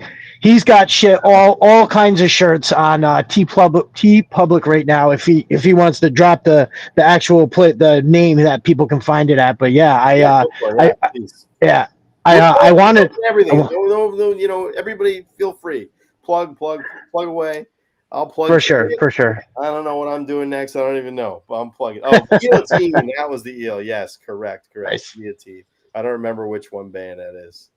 Can't put them all together. But yeah. All right. Awesome. Nice. All right. So your top 10. Okay, you had three. You had a top 10 that was like. I know. I just tried to put it all in. Well, it's top 10 and my top 10 were the same for one of them. Nice. So I guess like when I think about what is in essence, so G.I. Joe, the Joe side of it is all mostly individual characters, right? There's no like they have green shirts in like some of the cartoons, and I'm sure in the comics there's something more, but like in the cartoon, like the Sumbo cartoon, which is the core of everything I know about like the old school G.I. Joe, is that so Cobra had a lot of troop builders, like type characters that didn't have really any kind of individuality. Maybe every once in a while, like I remember in Arise, Serpentor Arise, a snow serpent yelled at a bunch of bats to attack. I think that's the only time a snow serpent ever talked, probably. But like, so you have like the troopers, the vipers, the bats, like the eels, the snow serpents, like all of them are just like they represent like a huge part of everything you saw, and I thought that they all looked so fucking awesome. So I felt like there was a lot of very rich individual characters, so I didn't want to like list them all, so I'm just talking about them all kind of the same. My number 9 is the other half of those, but yeah, like the that first time you see the bats roll out, and granted Sergeant Slaughter kicks the shit out of all of them, but like when they roll out of that school bus or whatever, and in Arise, Serpentor Arise, I just thought that it was because that, like I think was Terminator out around then, because you got there they are, look at that. Look at how awesome that is, dude. Holy shit. That was my number 10, by the way. So we can just kind of, since we're actually in the same. Okay. Yeah. All right. So yeah, go right ahead, dude. That's a sick fucking figure. And if you think about it, they even though maybe it's all the same, but they do have what is like a character in a sense that they're crazy and will shoot anybody, right? They're kind of like not fully with it programmed. They're not. It's not the AI that you think it is. No, exactly. running that show. They drop them from planes without a parachute, and they just shoot everything that moves. Yeah, what do you have to say about that, Anchor Viper? Your organization will put soldiers on the battlefield with this kind of thing. Just randomly shoots you. Well, the bats aren't as dangerous as people think they are. We're not so stupid that we would just kill everyone, but in my experience, they're not quite as dangerous as the Joe propaganda makes them out to be. Right. They don't light on fire right. Not that easily. No, okay. Nice. But yeah, that is it's a great pick, because once they hit the screen, it was that first episode of season 2 really changed everything for me. Like watching G.I. Joe, they introduced all those new characters, and that was like right around the year that I think a bunch of the ones that became some of my favorite all came out. So yeah, that was pivotal, and the fucking bats were part of that. Anchor Viper, what is the Cobra doll over your right shoulder? We got a few questions about that. What else to say? Mike Ray says here, Anchor's stunt double's creeping me out. It's where that thing moved. What is it? She creeped me out a little bit when I first got her, but that's my life-size Layla doll. I made her. Can you show us? She weighs like 150 pounds. What? So, yeah, she has a steel skeleton. She's literally a life-size doll. So. Like one of those real dolls? She's full size. She's heavy. So I put some of my cosplay outfits on her, but she's fun to hang out with. How much are you selling that for? No, I'm just kidding. It's a hell of an action figure. Yeah, she's my 1/1 scale. Nice. So really, legit, that is a live. That is life size. Yeah, that's really here. I'll like. I like to do this. And you made it? Is that allowed? Sorry. Yes, hell yeah. Okay, good. We need more of that. We need more. Good. Thank you. Okay, good. Yeah, as long as I'm not prompting it. It's not my idea. You give it your own position. Right. We're all in favor. But yeah. Cool. we all only control our own boxes. There you go. Yeah. She's very cool. Tech says, well, we're definitely getting canceled now. You know, here's the great thing about having a G.I. Joe channel. Nobody gives a fuck. Nobody cares. Nobody here is going to get angry at anything you do. We're all above the age of when that bullshit began. I'm pretty sure, right? Oh yeah. I remember, well, I mean, as far as censorship or shit like that goes, I kind of remember when Tipper Gore wanted to ban like heavy metal music and stuff. I knew a lot of people that were like heavily into heavy metal, and that was like a huge thing. They thought they were going to lose their fucking music, like Ozzy Osbourne and shit. This is a comment that needs to be addressed. Thank God some plastic cleavage distract from this meat organism. That's sorry. I don't think you mean that. I'm cracking up at all the Melted Copper's comments over there. I'm just like After Dark is starting up. Okay. We are planning on doing. I'm gonna throw this out. I think we actually came up with this idea on the last live stream. Oh yes, yeah. Horniest. Yeah. We're going to do at a certain time. I'm not sure when. The horniest G.I. Joe moments as a live stream. Definitely. With definitely here. I love it. Yeah. The horniest. So that should be the real After Dark one. There's a lot of horny shit in the cartoon, man. That cartoon is so horny. There's also a ton of cat fights in the comic book. Do you ever notice Larry Howell likes to write a cat fight? Huh. Well, Zorana, Lady J rolling around the mud kind of thing going on. Hey, Larry's a guy too. He's just a dude. You got to vote for a more plastic naked mannequin. Okay, let's get to. We are on number 10, so we didn't get very far at all. All right, let's see. We have number. Your 10 was the same. What's that? Your 10 was the same as his. Yeah, my 10 was the same as his. Mine are not. I'm very predictable and not very. So all right, so we're gonna go with Anchor Viper. You said your number 9 is. Let me see if I can find my image. I would have put it in order, but I'm too lazy. Croc Master. Yeah. Okay. Nice. What's he like? He is awesome. I don't know if this is true or if somebody just made up the names of Fiona's babies. If they actually are Georgie and Diablo, but they really are in my mind now. But oh my God, they're perfect. I think those are perfect names. But I love his croc. I obviously I love crocodiles. I love all reptiles, clearly. I wanted to apply for his job, but this job came up first. So I feel like me and Crocmaster are kindred spirits. I think you're better on this. You're better at this. I wouldn't want to see him. Yeah, we'll let him do his thing. I'll do mine. I wouldn't want to see him sitting on the bed with his legs up in the air. Just live action. Just kicking his feet. Teeny rap doll in the background. I'm just saying of him. That would not do it for me. So it probably worked out the way it was supposed to. Somebody out there that's good at the Photoshop, you have to do a Crocmaster like this, kicking his feet in the background. Please give us that. Bless us with that on the timeline for sure. Please. Nice. I think he's pretty underused too. I don't know. I'm getting into the comic and I've read maybe 10 issues, but I know in the show he's very underused.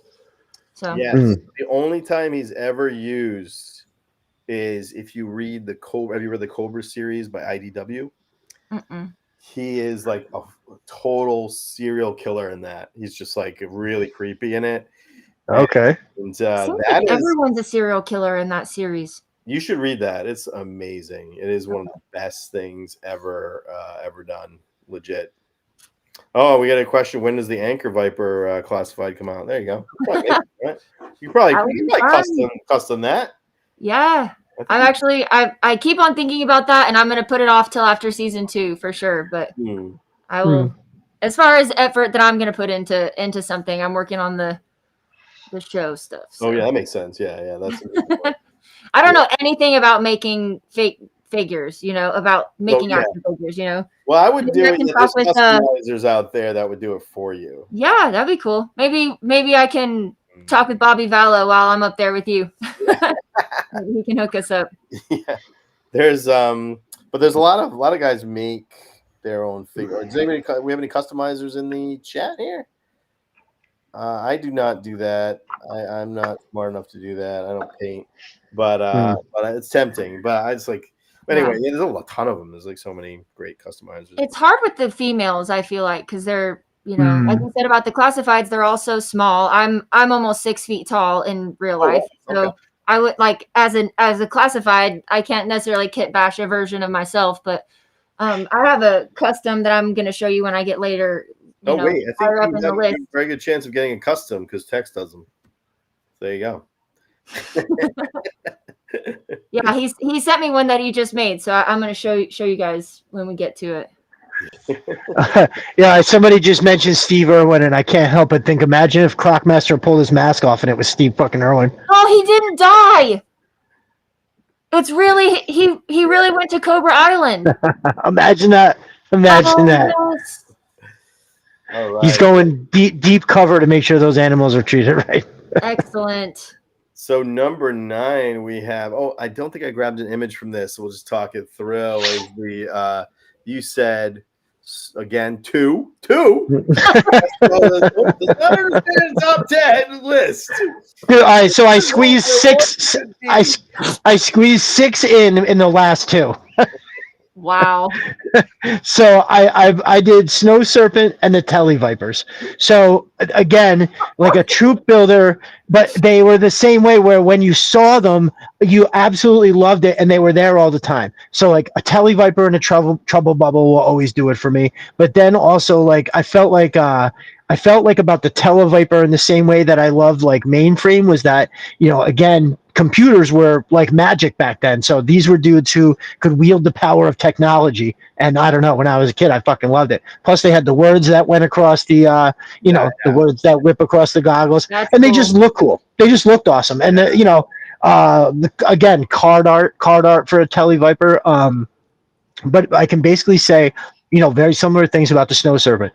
I think the Snow Serpent is like the Snow Serpent and the Eel are like, in my mind, the most iconic troop builders of anything I've ever seen. Like they're just fucking unreal. And the biggest travesty of the fucking 21st century is that the retro classified Snow Serpent didn't come with a full regular loadout. They even changed the card art to him holding a FAMAS. And I just think that, that card art and that figure was so 10 out of 10 flawless with the gear that it had, the way that it looked, like literally everything about it. And I feel like that's kind of, I don't really, I'm not that critical of a lot of the shit. I kind of am just like, yeah, no, it's all usually pretty cool. But that makes me fucking nuts. Like, and believe me, I'll still show for you. That is the most bullshit retro. All the fuck, like a lot of the retro shit is just like, all they had to do, like for instance, the retro Eel, give him his gun. Right, please. Please. Yes. First of all, spear is the most bullshit weapon ever. You go out, shoot one spear, you gotta reload it. It sucks. It's this fucking big. That spear gun with the weird ass like shit on it. The 2 spears and they had the weird like I don't even know what I use a laser gun or something. A musket is more efficient. But then the Snow Serpent, the other Snow Serpent though is that thing's amazing with a wolf. Oh yeah, 100%. But even still, like I would trade the snowboard for the missile, right? Remember the little missile that it came with the stand? I mean, maybe that sounds like just give me the missile, give me the AK, please. Snow Leopard that you are into the Snow Serpents. That makes sense. I am Snow Serpent, one of my favorite of all time as well. I think for me, because you know why? I know why. I feel like the Snow Serpent in the original Snow Serpent was missing skis or a snowboard. Oh yes, you know what? You're right. Yeah, that's true. Blows. I'll cop to that. One thing I used to love to do, because he was a big James Bond. You watch James Bond and everything. You got the guy skiing down the hill. Snow. You got James Bond skiing down a hill, fighting guys on skis. It was so much fun. So I wanted snow job, but he didn't have anybody to fight. So I would pretend I would just pretend the snow serpents had skis. So nice. Okay. Yeah. Fuck yeah. All right. Here's my number 9. And that is very Guard. good. I think these guys are some of the craziest characters. They really add a lot story-wise because they're absolutely they're assholes. They're Eurotrash. You know what I mean? Like they're like they remind me of like every villain in like a Die Hard movie. They're just like Eurotrash villains, and they're just but they're also like the money guys. They have a great file card which just talks about them being the money guys. It says like they'll kill you with like laws and I can't remember. Right. Yeah. Fuck. I know what you're trying to remember. I can't think of it either. But yes. It's awesome. It's awesome. Screw you in every way because they're like attorneys and tax collectors or something. Like screw you with your own laws or something like that. Yes. Yeah. What do you think? How are Which they? Is fantastic. How are they to work with there, Anchor Viper? I think they're incredibly annoying. But very entertaining. They're extremely entertaining.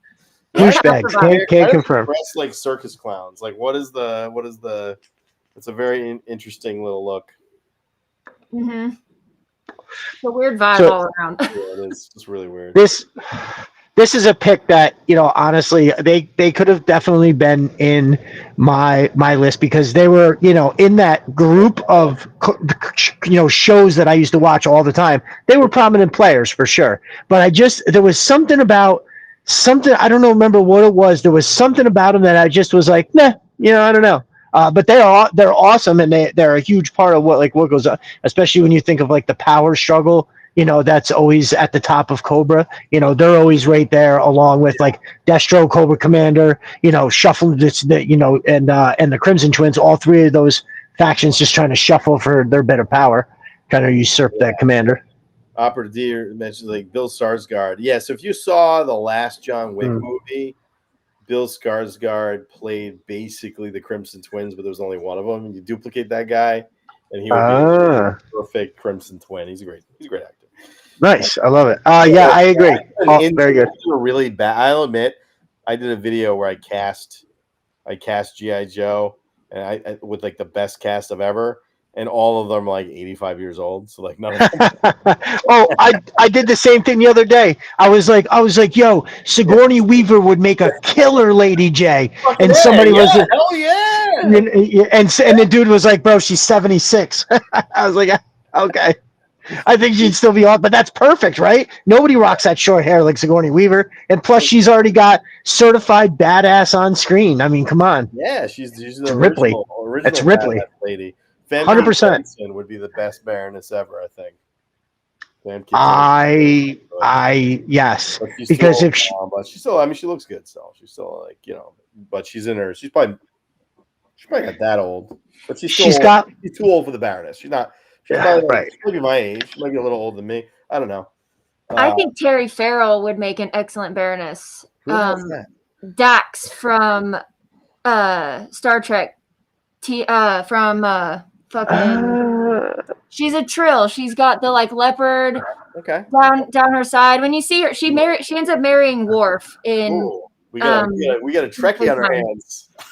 Yeah, she is super hot, and she didn't have any work done, so she actually looks. She is a very hot cougar. The chicken from Jag is way better for Lady J. Oh, that is a good casting. That is pretty good. Pretty good casting. Yeah. Nice. Okay. Well, I'm not that up on my new Star Trek, so I'll have to take your word for that. DS9 was like what? You just got cooler though, being early 90s. I don't know, 80s. Yeah, Jadzia Dax, exactly. The older stuff is good. Deep Space Nine, Voyager, TNG. That's the good stuff. Nice. Okay. Nice. Let's see. So I do love them. All right, let's get to our number 8. And at number 8, all right, Destro, you're confusing me here. Okay. Number 8. Let's see. All right, number 8. Okay, this is a good one. Good deep poll here. Yeah, I got a Strato Viper for you. Was it Operative D who loves Strato Vipers? Oh yeah. I actually have a couple Strato Vipers on my list. Technically, I've got a few pilots. Oh, Trek-er, not Trekkie. I've been corrected here. No, they're Trekkies. That's okay. Yeah, I love that Raven is so mean. She is a mean bitch, and I love that about her.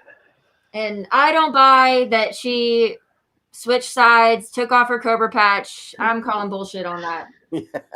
Nice. Cobra forever. Nice. Oh, I love it. I love it. Figure, and they need to give us an option that's like maybe come with like a swap. Oh, that's cool. Make it actually Velcro. Something that like so you could make her like she could have the Strato Viper, and then she could have a different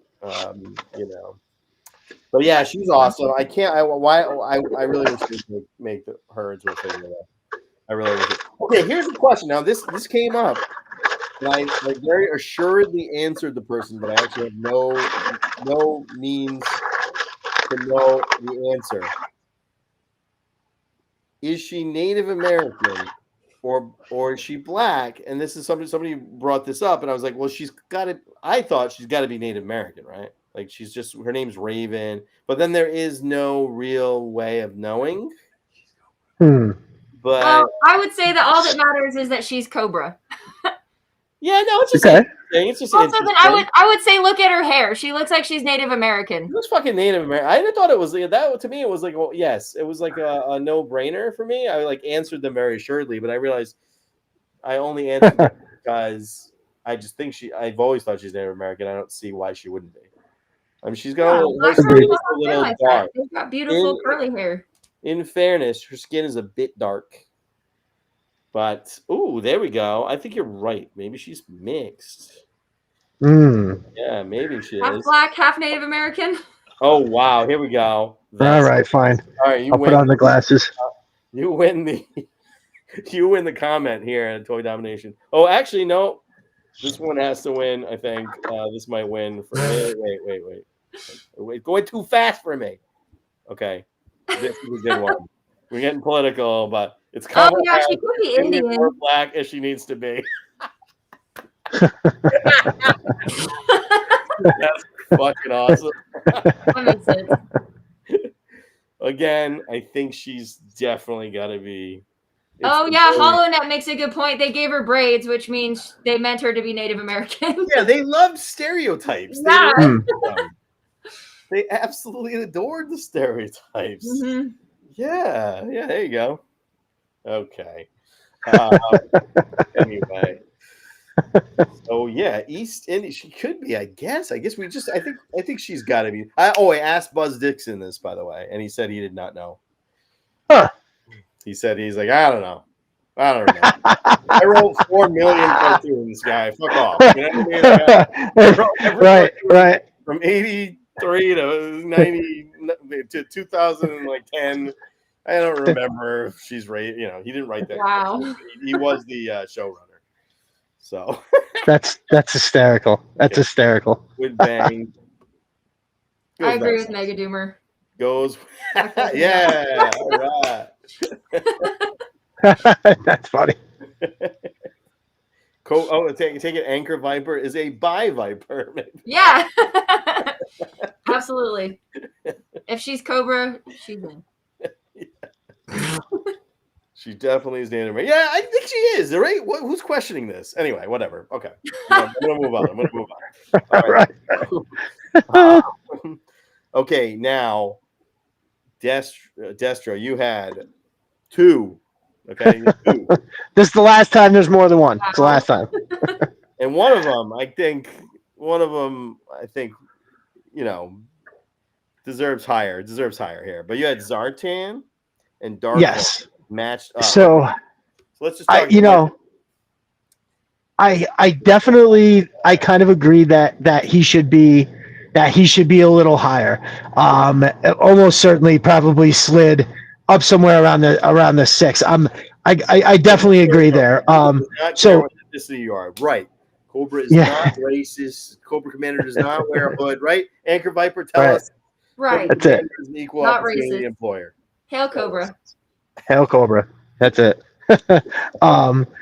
But yeah, I thought Zartan was, I mean, first of all, he's in the show all the time, right? And he is like clearly a leader of misfits. The Dreadnoks to me they represented like a group of kids that were in the older, like when I was in junior high, it was like the senior, there was like a group of heavy metal scumbags that for lack of a better term, that always reminded me of. So it was like, he was like the head of those guys. But obviously like a crazy character in just the way he was, like, you know, a master of disguise. Probably the thing I think that resonates most with me, and it made me uneasy about him. Like, first of all, like the black shit around his eyes reminded me, like, you ever see the clowns that have like the red diamond over their eyes? It's like a makeup, right? It's just like it goes up, down, over the front. And for some reason, it always reminded me of that. And I fucking hate clowns. I think they're weird as shit. So there was that. But then the way he had like that analog voice, right? There was something that it sounded either all right. There was something, whatever they did, it had a crazy, just enough that you could hear it, and you can't quite put your finger on what it is. And it just, that combined with the clown shit, it made me super uneasy. And he was always like right there in like all the episodes. So yeah, he's an awesome character. And I do believe you're right. If I slid this around, I'd probably slide him up to 5 or 6. So I can't. Yeah, I agree. But it's a delay. It's a little voice delay that they do for his voice. It's the same thing that Ozzy Osbourne does. Nice. This is a very interesting comment here. I got to address this. I always hated the Dreadnoks until the Zorana mainframe love story. You saw them in a different light, like abused kids who were never given a chance. Interesting. Yeah. I'm obsessed. I'm Dreadnok obsessed, man. I gotta love it. But for sure. Wait, heavy metal scumbags. He didn't hang with the cool kids either. I think you too. I think he could metal dude. Himself. I'm a huge metal guy. The scene up here in Albany, New York, I was very blessed. Everybody that I knew was in bands. They play like, it's not like so some of it is death metal, I guess, but it's like, I'm trying to think of a way that you would know that I could say it, but like but no, some of my friends are still in bands. The scene is actually, not considering everybody's in their 40s, they still have shows and everything, and it's good. I don't get out too much anymore. And when I was young, I was in a couple bands that never did anything. We just practiced a little bit. One time I was living in Massachusetts, then traveling back here. So but yeah, no, I love metal for sure. They have super heavy shit. Yeah, you're definitely in the right place. Anchor Viper, you're a metal girl, I can tell. Yeah, you see, I think my Entombed right there, that is my number one favorite band, Death and Roll, Swedish. Wolverine Blues. That album is fucking awesome.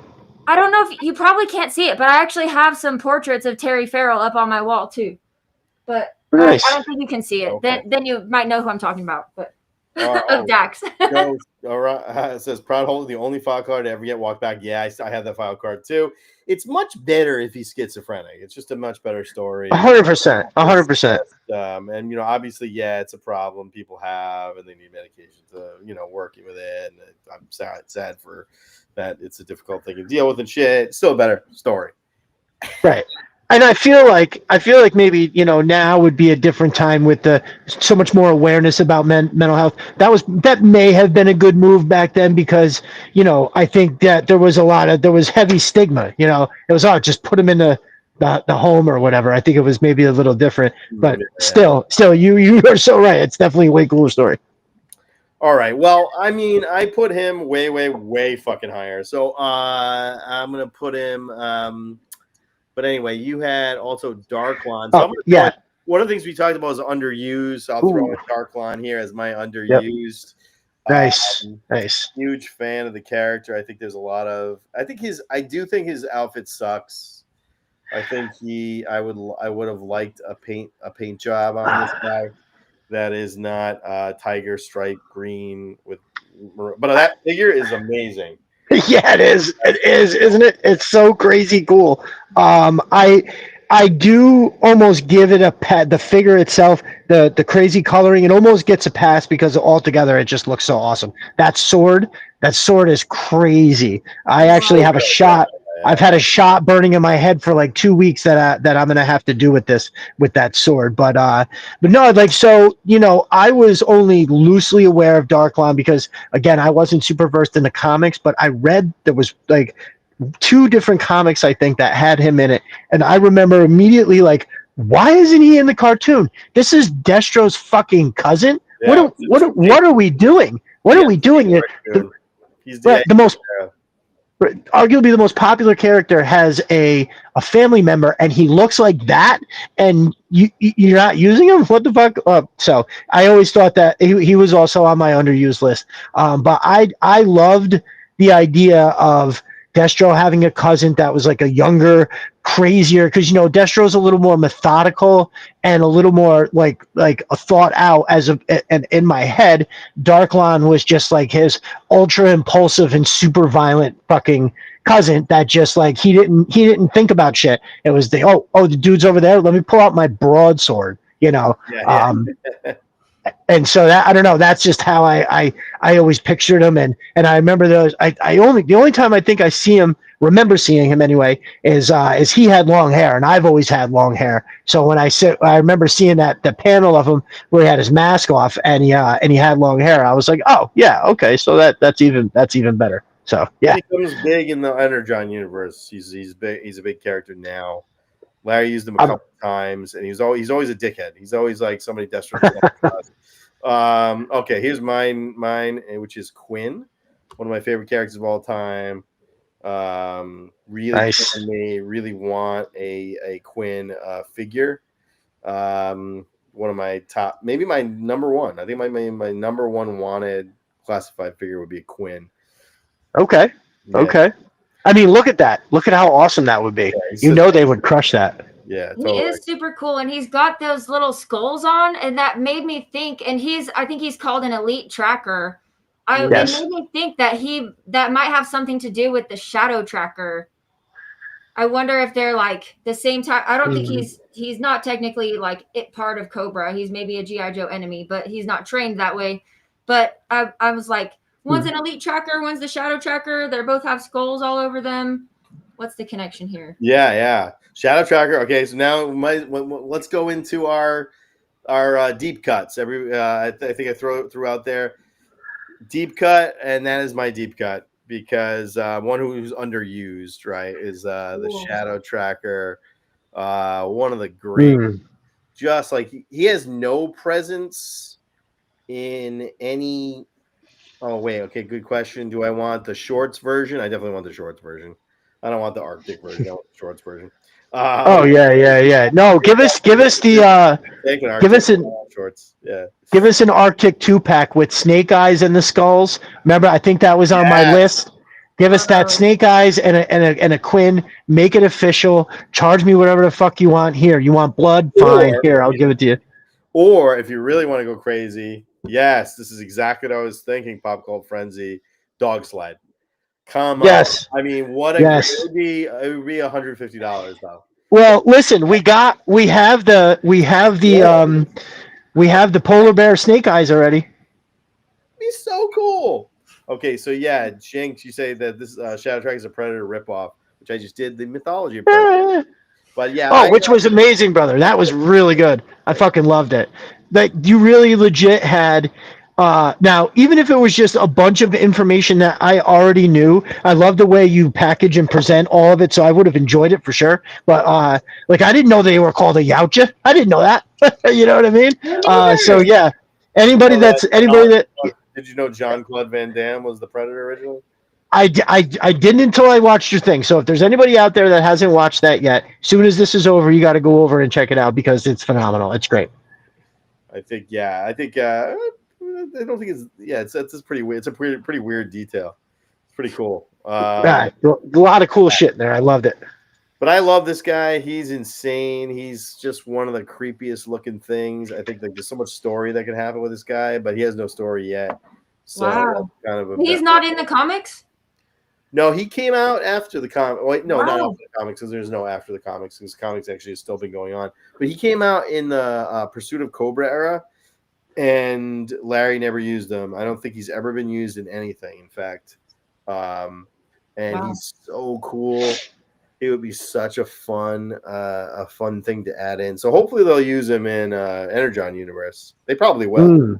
You know, he's cool. But he's really creepy. So I mean, the comics have been starting to use like classified inspired looking characters, right? Like I know that like didn't Raptor make an appearance that's got his special classified setup or whatever? Good too, by the way. If there's anybody else in the chat, you guys reading the Energon universe, there's a really great story where Baroness and Cover Girl go on vacation together, and Raptor attacks. And it's fucking awesome. And Cover Girl is like the best you've ever seen her. She's a total badass. She's like main character status in the new show, in the new Energon universe. She has a ton of story. Scarlet's not even barely there, and Cover Girl is like the main female other than the Baroness right now, and they're both like killing it. But all right, so that's my deep cut. Anchor Viper, what was your? Well, you had a deep cut. I'm gonna throw your deep cut out here because you had quite a few in the. You had the sorry, you threw it in like extras, right? Oh well, yeah, my little honorable mentions. That's because my list was like. You had some crazy honorable mentions here, and I want to ask you about these. So you had Sergeant Slaughter and your honorable mentions. What is that about? Oh, he's part of Serpentor. In my heart, Sergeant Slaughter is an honorary Cobra. He kicks so much G.I. Joe ass, it's not even funny. So, and he always encourages everybody to be the best version of themselves, which I think is the ultimate goal of Cobra also. So I think he's much belongs in Cobra much more than he belongs in G.I. Joe. He's my favorite. Well, he was a heel for years, so he was a bad guy in wrestling. Luxury Nightmare says, "Get to the Choppa." By the way, there is a channel. I forget which YouTube channel has a "Get to the Choppa" T-shirt. I think it might be Screen Crush or something like that. Amazing, it looks so good. But so do you know somebody made a convention? Like they made an exclusive figure. It's actually there's a company making World War II horror figures. I'm not sure if anybody knows what those are. They look great. They're in the Grindhouse. Yes, Grindhouse toys. He made a Cobra before he did this. He made a Sergeant Slaughter that had turned to Cobra. Has a championship belt on him. Oh yeah, Cobra. I looked for it. I didn't notice it has a Cobra on it. Has anybody seen that? That sounds pretty fucking awesome. He looks amazing. He's got a Cobra belt, and it's just I don't know. They brainwashed him or something, and that's very cool. Wow, I love it. Yeah, I'm glad that man, what it appears, is getting his flowers. You know, like too often, you know, people, the stars or celebrities or stuff like that, they don't necessarily get as celebrated as they should until it's too late, right? And so I like that. You know, it looks like every time he makes an appearance at a convention, you know, there's a fucking huge line of people waiting to see him, and I'm sure that's, you know, if you've ever, I've never met him personally, but I have talked to a whole bunch of people that have, and they all basically say the same thing, that he absolutely loves all of it. You know, you can tell he's having genuine fun with a huge line of people. He doesn't care. You know what I mean? So that's awesome. I mean, really blessed. To me, growing up with Sergeant Slaughter as part of the G.I. Joes was like, it gave legitimacy to it. So as a kid, like you kind of you're like, oh, it's a cartoon. But then you're like, well, wait a minute.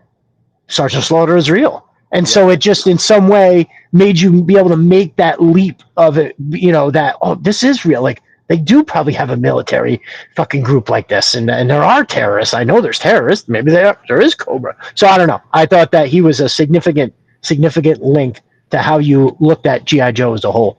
So cool to have a real life person come into the show like that. Super cool. Yeah. I feel like I'm kind of 100%. Yeah.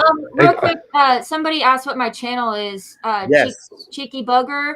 I am the host of TV Cobra. So my channel is TV Cobra Official on YouTube. I've got my own YouTube channel too, but that's just for playlists and stuff. But so I'm Anchor Viper, and I'm the host of TV Cobra, and you can find us on Twitter, on X, and I'm on Reddit, and we've got a Patreon, running a Kickstarter right now, and check out TV Cobra Official on YouTube. Hail Triple Cobra. T's. I got that kit. You got the kit? That's awesome. It looks like an awesome kit. Yeah, the fact that he kept up with G.I. Joe. Now I think it's so awesome is he was told by Vince McMahon, don't do it. Don't do G.I. Joe. You can't because we have a deal with LJN. He said, fuck it. And he's just like, nah, I'm going to do what I want to do, which I respect. That's just very cool. Yeah, very much. Very much. Well, we got Triple D here says he sat with us for hours. Wow, I got to meet him. Okay, here's the thing. All right, I'm going to pose this to you guys. Let's meet at Joe Fest in June. Ooh. Is that the one? Where's that? And is all of you, honestly, and in the chat, Joe Fest. I think it's in June. Where is that one? Joe Fest is in Georgia. Let's go. It's in Georgia. I almost went last year. I didn't go. Augusta, okay. Georgia. It's in Georgia. Well, so I mean, we have been talking with the that community over on Twitter. We've all been like a lot of us actually living in Northeast, and we've talked about definitely trying to get together. But there's nothing that's that big where we would get everybody together. Like I really wouldn't mind. Something like Joe Fest sounds pretty cool. Yeah, we had time to plan it. Okay, yeah, Joe Fest. Yeah, where are you out of, Destro? Upstate New York, Albany. I'm not that far from where you're at. Yeah. You're wrong in that. Okay, so yeah. So I'm in Rhode Island, but and Anchor Viper, you're in I want to say Louisiana? No? Not close. I'm in Nashville. I'm in Tennessee. Nashville. Cooler. Okay. Yeah. So I was already planning on going to Joe Fest anyway. It's pretty close for me. So it's not super close, but I like to travel. So Joe Fest, you say, let's do it. Yeah, come say hello. I wanna go. If you're gonna go, I will be there. I can almost promise at this point.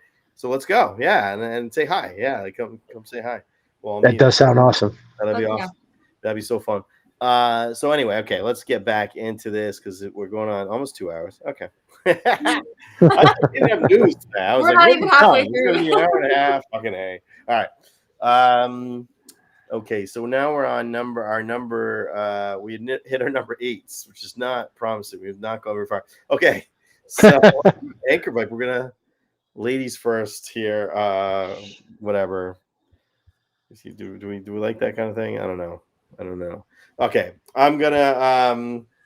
This is yours. This is a deep cut. Dr. Knockers. Yeah. Probably. feel like most of the ones after this are not very underused, but I feel like kind of my guys before this have all been underused. She is, clearly has big, beautiful brains, and I love that about her. She's actually a robotics expert, which is part of my engineering background, one of my specialties. So I love her a lot. She created a better version of the bat, which is pretty cool.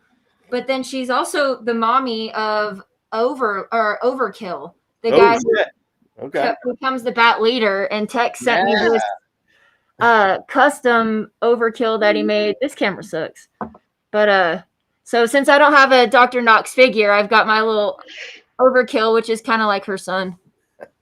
Nice. This comment says it all.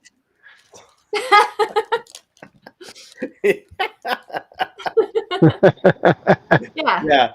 I like her choice of costume. I'm just gonna say her choice of costume makes me. Yeah, it's standard issue. It's got the Cobra logo on it. Oh. The choker, that's good shit.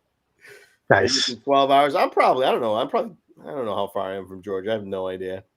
But it's so I drove from where I am in upstate New York. I actually lived in Jacksonville for just a hot minute. I was exploring some options, and it didn't work out. I moved back, but I got from here. I can say it's probably, depending on where in Georgia, it's anywhere between the 17 to 20 hour trip driving from where I am over here. And I'm a driver. I'm not a flyer. I'll fly. Oh, yeah.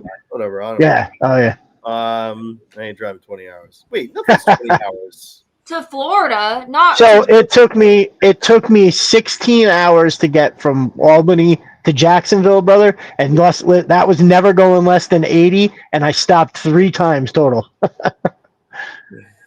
If they make a Dr. Knox figure, they gotta amplify her. That's all I'm saying. I have, there's a guy. I'm in this. Are you guys in this? There's a Facebook group called G.I. Joe Uncensored, and it's like the worst. It's yeah. funny. It's like Yeah, the most wild shit ever in a good way. I don't mean it in a bad way. I'm not on Facebook. Oh, okay, yeah. Anyway, they have like it's a Baroness. It's like a Baroness's vagina meme.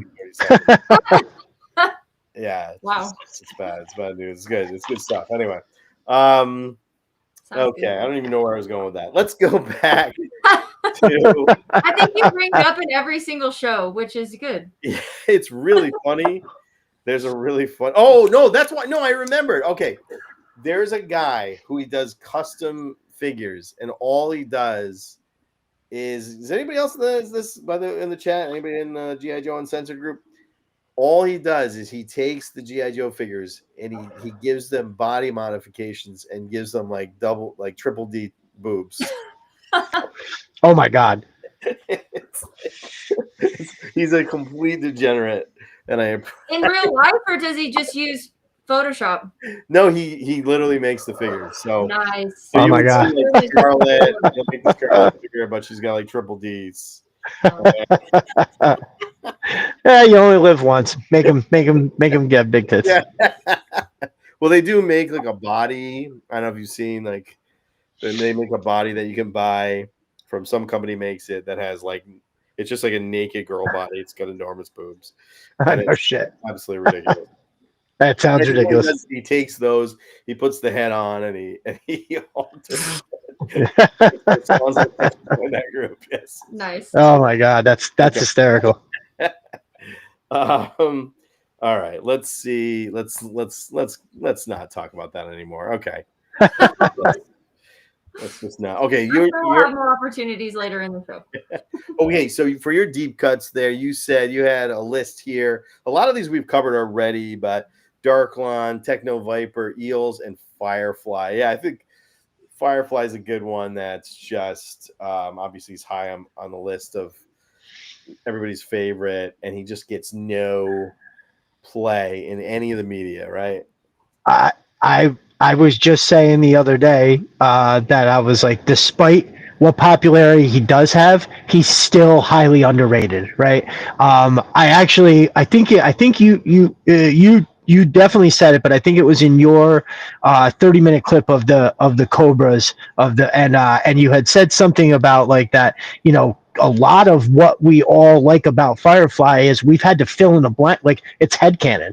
Like we've had to fill in the blanks with our own shit, and I definitely think that like yeah, when I talk about him and what makes me like him, a lot of it is what I just kind of, you take what you do know and you amplify it, right? You fill in the blanks by following the path that they gave you by giving you these little details. Because it's like a scary movie, right? Like the best way to do a scary movie is you don't show the fucking monster. You have it over here, and then people will fill it in with their own horseshit, and that's what they're scared of. Like if they don't know what the monster looks like, it's going to be the scariest thing in the world to them because that's how your fucking mind works. So yeah, it's kind of have some similar effect with Firefly where but he's way up on the list. I had him in the underused one only because I felt like, why isn't he like way the fuck all over the place? You know, I mean, I definitely did a lot of headcanon with him for sure. Then when they use him, it sucks. It's like not good at all. It's like the worst writing they've ever done. All right, we're getting a TV Cobra carpool. All right, nice. Let's see. Yeah, when they use them, it's like it's just not. It's like the worst writing ever. It's just not good. All right, so let's go into where did we leave off? Anchor Viper. We had our. Wait, did we go to your 7? Yeah, I think it's her. Yeah, now we're on 6. Dr. Mindbender, and I think somehow I screwed up and did not come up with a image for him. So, okay. So, yeah, Dr. Mindbender was your number 7. You want to talk about Dr. Mindbender a bit? I do. Actually, so he's like, it's one of those things where how awesome does he have to be to get over how he looks and still be like super liked, right?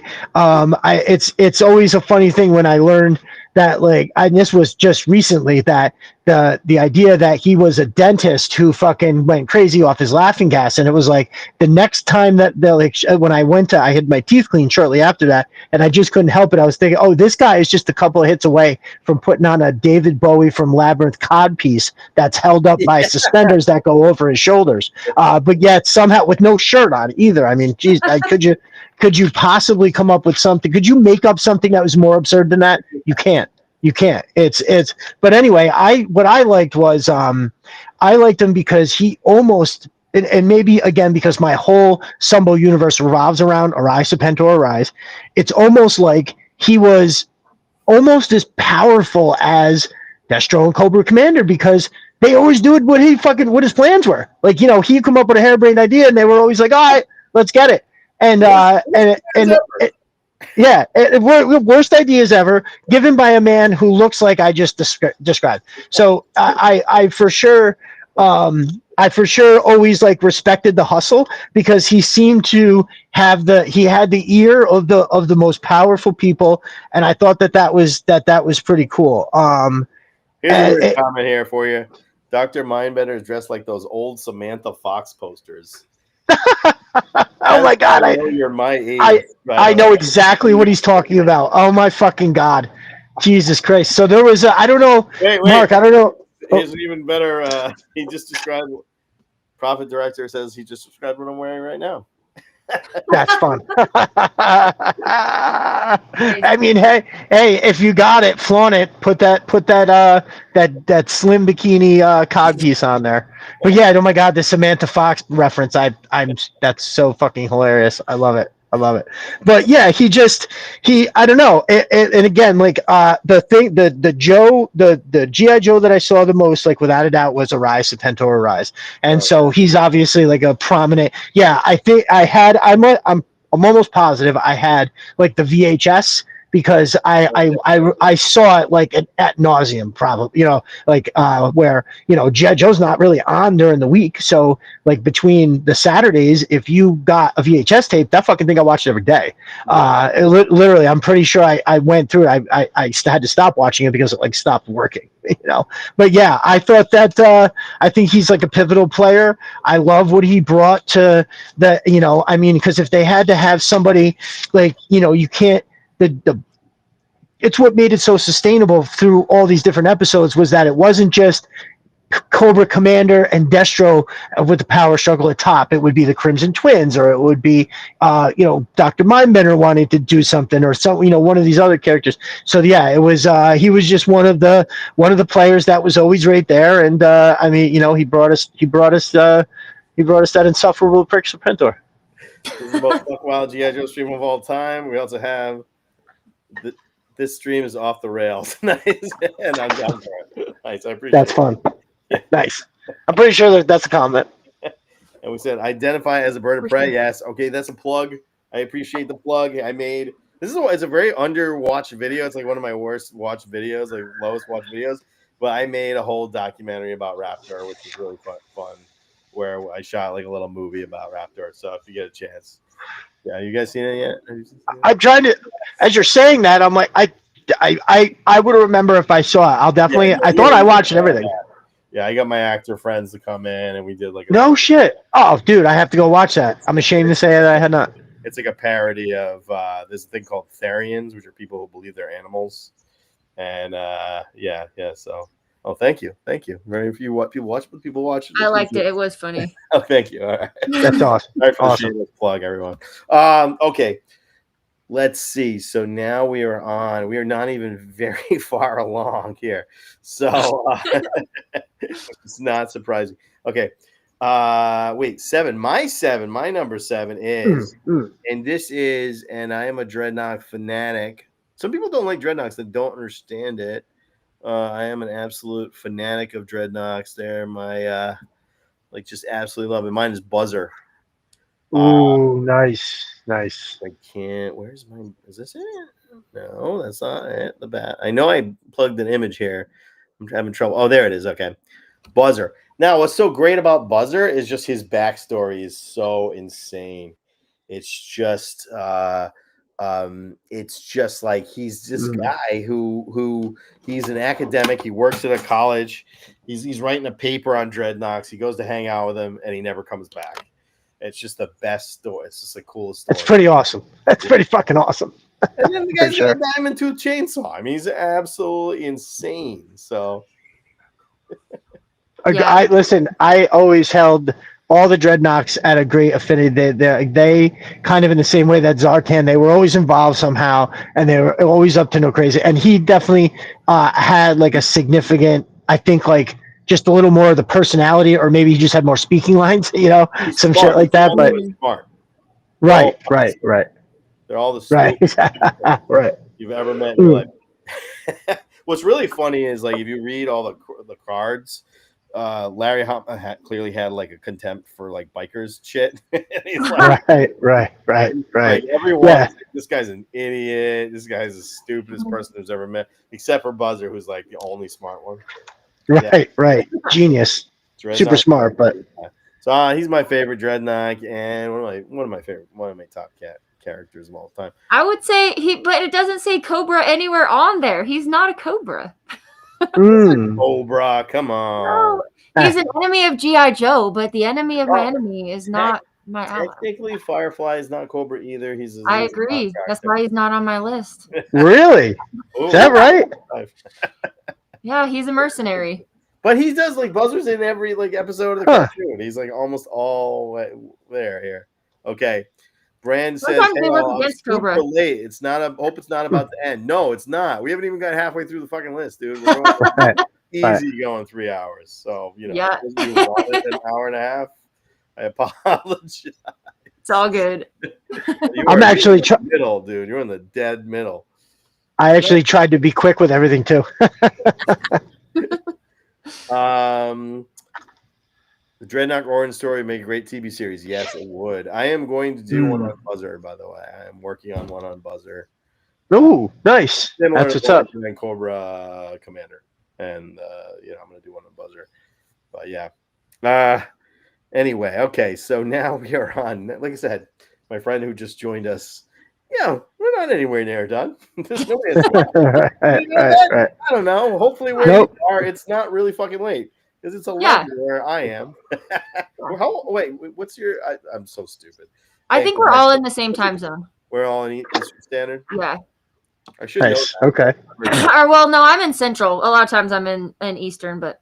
Oh, no, you're in Central. Okay, no, we're not in the time. It is 11 o'clock right now. And Destro, you're right. Yeah. 10 o'clock where I am. What's that? I said it's 10 o'clock. Oh, it's fucking early for you. All right, whatever. Okay. That's a big difference. The hours, that's a big hour. It is, yeah. At our advanced age. Yeah, I'm a nighttime guy. All right, Anchor Viper, this was your number 6. The Crimson Guard. Good choice. Yeah. The Crimson Guards are very good. Cobra. I love that about them. Oh, wait. Mike Ray puts good point. Firefly does have a Cobra emblem. Yeah, I think like a lot of Cobra guys are really mercenaries. And they Right. Firefly definitely will work for whoever, but he does have a Cobra emblem. He doesn't give a fuck about Cobra, though. He'll do whatever. If you pay him, Blood as well, Major Blood, you pay him, he'll do whatever he's going to do. Damn right. Yeah, I think they're not necessarily exclusive, but yeah, they do. So that's why I think they're all kind of Cobra. You know. Quinn also shouldn't be on the list in that. He's totally a mercenary. He's 100% a mercenary. I actually considered there was one I was going to put on the list that was like really clearly not Cobra, but I was like enemy. I can't remember who it was, but all right. So yeah, Crimson Guard. What are your thoughts on the Crimson Guard? Crimson Guard are excellent. I love that they carry the ethics of Cobra into, everything that they do. Everyone except for Laura 343. Her file is under review for possible treasonous behavior, but other Crimson Guards are excellent. They're a linchpin in Cobra's operations. That's a good point. Nice. Nice. She did, fuck around with G.I. Joe, which isn't good. Nice. I always had a beef a little bit with the Crimson Guard for what now I think it's that I like that they're like elite and the whole idea behind them, but for some reason I've always had it in my head I can't get over that they're just like all red, right? If these were supposed to be the elite troopers that are standing right next to Cobra Commander, why aren't they navy blue, right? Why aren't they some kind of configuration? What do you mean? Well, no. I know. I know. You obviously have to change the name, but whatever kind of I don't know what it was. But when I was now, I appreciate them for what they are now. When I was a kid, though, I was like, I couldn't accept that they didn't, because dude, that Cobra blue with a little bit of red on it was like the trooper that was all blue with the red right on the chest. Like that color scheme, or like the ferret was that blue color, the asp was that blue color, and for whatever reason, dude, that shit just hits like a truck. And so when I would look at these Crimson Guard, while I loved the figure, they looked amazing. And the whole idea behind them, I just, in my head, I was like, man, I just wish they were like a navy blue, and I'd like it so much better. I mean, I know that's ridiculous, but yeah, I remember that distinctly. When they made the Python Patrol, he's yellow. His Oh, name it's Crimson Guard. dude. I'll give you yellow, right? That's the stupidest thing ever. Listen, they really fucked that one up, because it's my least favorite. I think I probably have one right here. It's my least favorite from the Python Patrol, and I wanted to love it, right? I remember when, I don't know why they make them that way. Yeah, in that Python Patrol lot that I got, I know there was one. Ceremonial garb. Actually, you know what? Somebody brings up maroon. Now, a lot of stuff in Cobra is maroon. So we got a lot of. Yes, well, yeah. I guess when I say Cobra Red, I'm definitely referring to that. Like, yeah. It's like somewhere between the maroon. Like the maroon. Yeah, dude. They really needed to help us out with all that fucking yellow.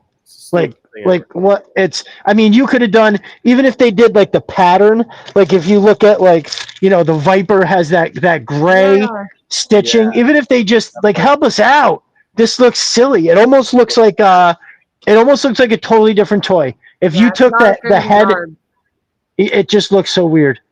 That Viper, I mean, is fucking amazing though. Oh, dude, it's I have 26 of them because I love them so much. I don't know why it just hits so good. Yeah. Shout out to my boy Harrison that sold me the lot of those Python Patrol Vipers at a very, very, very great cost. I would have never been able to attain such a massive force unless I got that steal. So shout out to Harrison. All right, so next in line we had your number 6. Okay, somebody mentions the Red Guards. Yes, who protect the Emperor in Star Wars are called the Crimson. There is a Crimson Guard in Star Wars as well. So let's save this one because you had this guy a lot higher on your list than we did. So we'll talk about him when we get to Anchor Vipers order. Okay. I'll skip them for this. But you had number 6 as Cobra Commander, which is a little low on the list, but I understand it. I had him pretty close. I had him at number 5. Okay, so I was at number 5. My number 6 was this guy, which is, again, I think he's just like the best figure. It was like, as a kid, he just captured your imagination. There was nothing better than him. He was like so incredible, but he just has no. He just doesn't. They don't do anything with him ever in any of the stories except the movie Retaliation. Is the only time where he gets kind of real treatment. Which, as far as like those movies go, it was kind of like, at least they put a balaclava on him for 5 minutes. When he had that, when they had that motorcycle that exploded and all the bombs, how he had the little exploding flies. I was like, man, they there's little hints of it. You're like, yeah, that's you're getting there. And he looked crazy, acting crazy, like really nuts. That's my favorite of the live action movies, without a doubt. I don't think it's good, but I think it's favorite. What's your take on the movies, Anchor Viper? How do you feel they portray your organization? I just thought the movies were absolutely awful. I mean, they were kind of like live action versions. As far as the propaganda level, I feel like they were live action versions of the Sumbo cartoon. But right. Oh, nice. Wait, you had a read-along book? Okay, that had Firefly. I'll have to check that out. They do anything good with them? They never do anything good with them in the comics or anything. They just make them dumber. They kind of and it has like, first of all, look at that card art. That's top tier card art, like without question. That backpack, it's showing you right there. Now, obviously, never mind that he's running around with it wide open with shit flying everywhere. But look at how awesome that is. You got to suspend disbelief a little bit, dude. And I remember, so I'm very much enjoy. And I'll say a lot of these same things when I get to one of the other members that's kind of high up my list, right next to him, in fact. But like, he was very hands-on. You know what I mean? He had like that MacGyver kind of. It was MacGyver with a fucking bomb. Like instead of making all these different contraptions, he just always made bombs. But he could do it out of anything. And when you have such a mysterious blank canvas, first of all, you can't see his face, right? So you're really filling in the blanks with what he looks like. And he's, a saboteur. And on the back of his file card, I believe, like, everything was just unknown, where he was from, what his name was. Like, there was just no information whatsoever. And I think that that's awesome, but then you got to use them, right? Like, you were so set up for success. I feel like we share a brain on this, character, for sure. Because, dude, I mean, I remember he was, if I had to remember and think about back then, who was the most popular character? I mean, obviously everybody really loves Snake Eyes, but I think that more people were like, oh, but that Firefly is so fucking badass. Like, yeah, of course we got the Snake Eyes, but yo, that Firefly, that shit was awesome. Very, very much so. I think he's very high up on my list because he was like the fucking coolest too, just cool dude. Right. Just looks super badass. And you just, I'm going to sneak in somewhere by myself. Because when you think about like the G.I. Joe, you're always like in your mind, you're looking at the battles that they always fought. It's always like a bunch of people versus a bunch of people. So when you have that mentality and then you think of like Firefly sneaking around by himself, being a total badass by himself amongst these other like huge groups that are fighting, it just, I don't know, seemed really fucking cool. I absolutely love this character. Wait, is Angry Vipers why Scoop is on nobody's top 10 list? There we go. Thanks, Mark Charles. Yeah, he's so great. A lot of people's favorite, I think. And only I think he would be higher if he had any good like presence in media. But that's my take. Okay, so that's why he's 6. But I mean, like, I know people's like he should be higher, but they're all good. I actually think the Cobra lineup, and I've argued this before, is as good as any rogues gallery of any medium. So it's like you think of like people are like, oh, Star Wars. Well, you got Darth Vader. Okay, Darth Vader is maybe the greatest villain of all time. But sure. Then you got Boba Fett, and then you got like a handful of like semi-memorable. But in G.I. Joe, you got like banger after banger after banger, right? It's like it's like even like I think Spider-Man, Batman are up there. They have like great rogues galleries. I think the majority of G.I. Joe's Rogues Gallery would kill all of Batman's Rogues Gallery in like 30 minutes.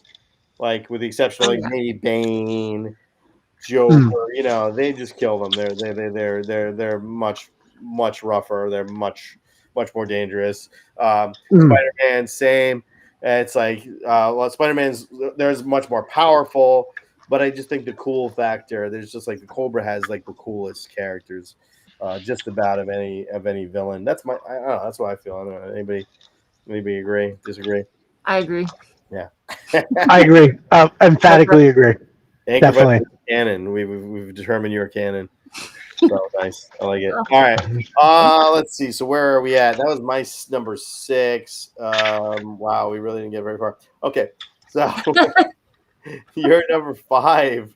Here we go. Your number 5 is. I think we'll go faster now because a lot of these are the same. We have the same ones, but cool.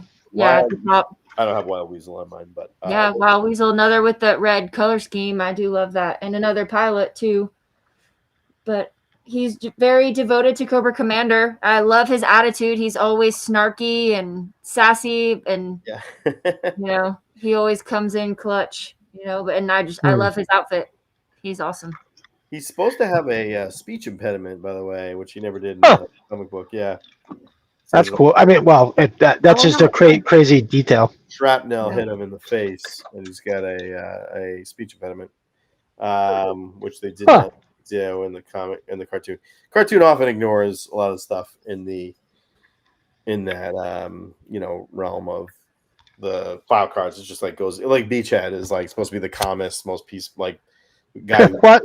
for like 7 hours, 17 hours and never think. And obviously in the cartoon he's like a maniac. Okay. Screams everything. Now we have number 5. You're number 5. Wait, is that where we're at? Number 5. Yes, is Major Blood. Okay, good pick. One of the greats. Absolutely. I could have easily had him even up a little higher. Again, there's a lot of headcanon going on there, but I always loved it. Was like, so to me, speaking of Beachhead, I always looked at him in the same way that Beachhead was. These are two dudes who are super high up on the command, but yet they are in the front lines of heading into battle, right? Yeah, like Beachhead may be right up there in that upper echelon, Hawk, Duke, Flint, and then Beachhead, right? Over in Cobra, we kind of have like Cobra Commander, Destro, the Baroness, and then basically like Major Blood, right? He's basically like in line in the same kind of way. I always thought that was awesome, but more so like look at that card art. How insane of a fucking character does that look like? Yeah. With just by looking at that, wow. He's got the metal on his chest, the arm, like what's up with the arm? He's got an eye patch, which, instantly somebody's like, so he's obviously been through the ringer in the field and he still is out there on the front lines. That is a crazy motherfucker.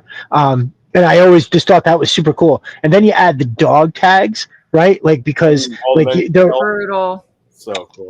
Right. And you're just like, dude, what in the holy hell? And I think he was one of those guys that was like a mercenary, right? Yeah, as well. Yeah. And so I just think that is super fucking cool. Like the three of the guys that I have all on my list up at the top of my list here are like, they're all right in the same power echelon, like Major Blood, Firefly, and Scrap Iron are 3 of my favorite characters. And I just feel like they're all right there. And there's a lot of similarities in the way that I like one character is the way I like the other one. But if you look at that, just look at that card art. Everything you need to know about that character is literally written in fucking art right there. Bada Boom says Major Blood's on the first, but he's a totally scumbag. Yeah, that's what makes him kind of fun. Is he's the most sick. Yeah, absolutely. Like he's the one that kisses Cobra Commander's ass. Right. So is Beachhead and even a sergeant? So in the cartoon, Beachhead is very high up, and he is like very high up. Yes, I don't know if he's a sergeant. I don't know his exact rank, but he's just considered very high up. However, and in a lot of media, they consider him high up. Rank in G.I. Joe is very weird, and it doesn't really make a whole lot of sense. And like for instance, like Duke is arguably very low or very middle. Right. Yeah. Flint would outrank Duke in a normal military. Right. Great by a lot.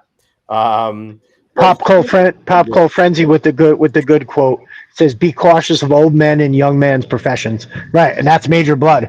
Like you could tell he's been through the ringer and back, and yet here he is out on the front lines with the fucking grunts. I just think that's so awesome.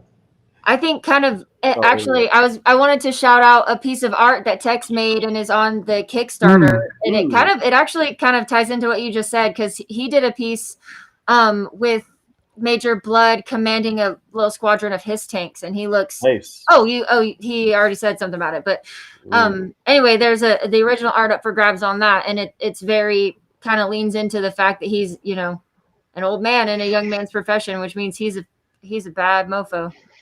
Yeah, that's a really cool piece of art that he's got there. I think that's really, really awesome. And that's like one of my favorite parts about all the stuff that you get with like the Kickstarter is that, we grew up in a generation where we got physical media with our stuff. Like when we bought a CD, we got like a disc. So like that's what I feel like when you're supporting this Kickstarter, you're getting actual physical objects that you're going to be able to hold and feel like you actually fucking bought something. So you get all the digital media that that she presents to you, but then you're also getting shit like that little TV and handmade stuff from that dude Tex. I mean, you really can't get any better than that. Not mass produced shit, no AI slop, fucking hand drawn, made by that dude. So I can use some stuff on my wall. Somebody hit you up. Yep. Beachhead is a staff sergeant, by the way, I think. Yes, thank you. So Beachhead is a staff sergeant. That puts him above. Where does that put him? Duke is first sergeant, right? I don't know. You tell me. I honestly don't have a clue. I don't know. I was too much of a wuss to be in the military, so. Or too much of a fuck up in my. There was like I thought about joining the army about 15 times, but I never did it. Yeah. I can't be told what to do that much. I can't either. I probably could have used it, honestly, in retrospect. For sure. All right, let's look at where we are. So you said Major Blood, good pull. And now we're on our number. Wow, we were really okay. So now that puts us at we're 4. We're at our 4. Okay. And here we go. You said Anchor Viper, and then this is a big fan. You're a big fan of this Destro. Is Alley Viper? Yes. Alley Vipers. Yes. I love Alley Vipers. That's like my him and Shockwave are probably my favorite card arts. Yeah. So cool. I created an entire world. That's why. So I might as well just say it now. So Alley Viper is my number 2 on this list because I'm so head over heels in love with everything about that figure that it literally translated to a crazy awesome character in my head, right? And that character ranks number 2 in my fucking list because dude, I mean the gun, the shield, and his backpack.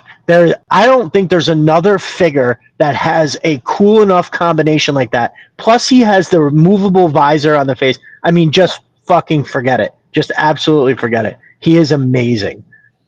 Yeah, it's so cool. Details on Duke. Duke is so it turns out Duke is actually E8 Master Sergeant, but that's a later. Duke is a first sergeant when the figure comes out. And later he gets a rank upgrade, which of course makes sense. He's E8 later, but he definitely, so he outranked him officially. Oh, okay. In the actual military. By the way, Colonel Courage, a fucking dog shit character from a later year, outranks everything. Sorry, all right. Dog shit character. My brother Conrad loves that Colonel Courage. He outranks everybody.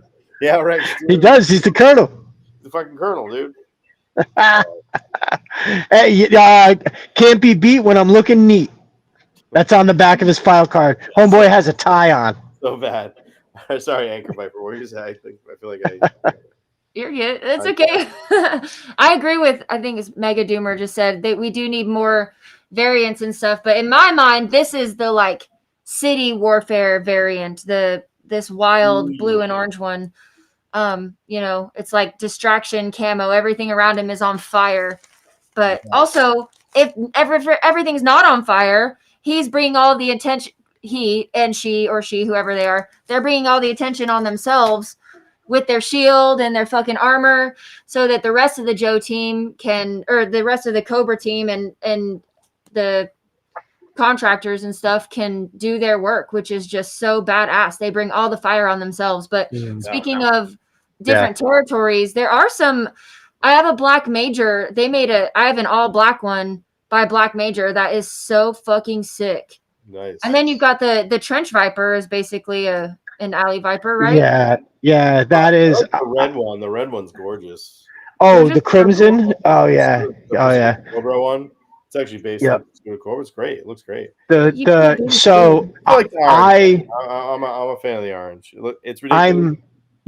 I really like the OG color. I've got a bunch of those. But that Crimson the other 2 versions are also amazing. So the Trench Viper is, I mean, I'll never say anything's better than the OG, but the Trench Viper is absolutely insanely awesome. I got a couple different gridiron weapons for them. Like I had got the backpack with a Gatling gun for one of them. It's like navy blue. It matches. It looks so fucking dope. Oh, hold on. Actually do have it right here. I'll show you. Really you love the Plague, huh? Yeah, look at that. I love it. Right with the shield. He's got the Gatling gun. So I finally did score a couple of these because this was on pre-order right when I first started collecting classifieds and learning how it went. So I literally just missed it. And I actually got 3 of them when they restocked. I hooked my brother up with 2 because CG Horror is a really good friend and he wanted them more than me. So I gave him 2. I kept 1, and then I just traded a Ghost Viper and a Trooper for a whole other set. And then I traded my brother Jeremy 2 Vipers, 2 Retro Vipers for a Trench Viper, which is all. So I really scored not too bad because they're going for like $120.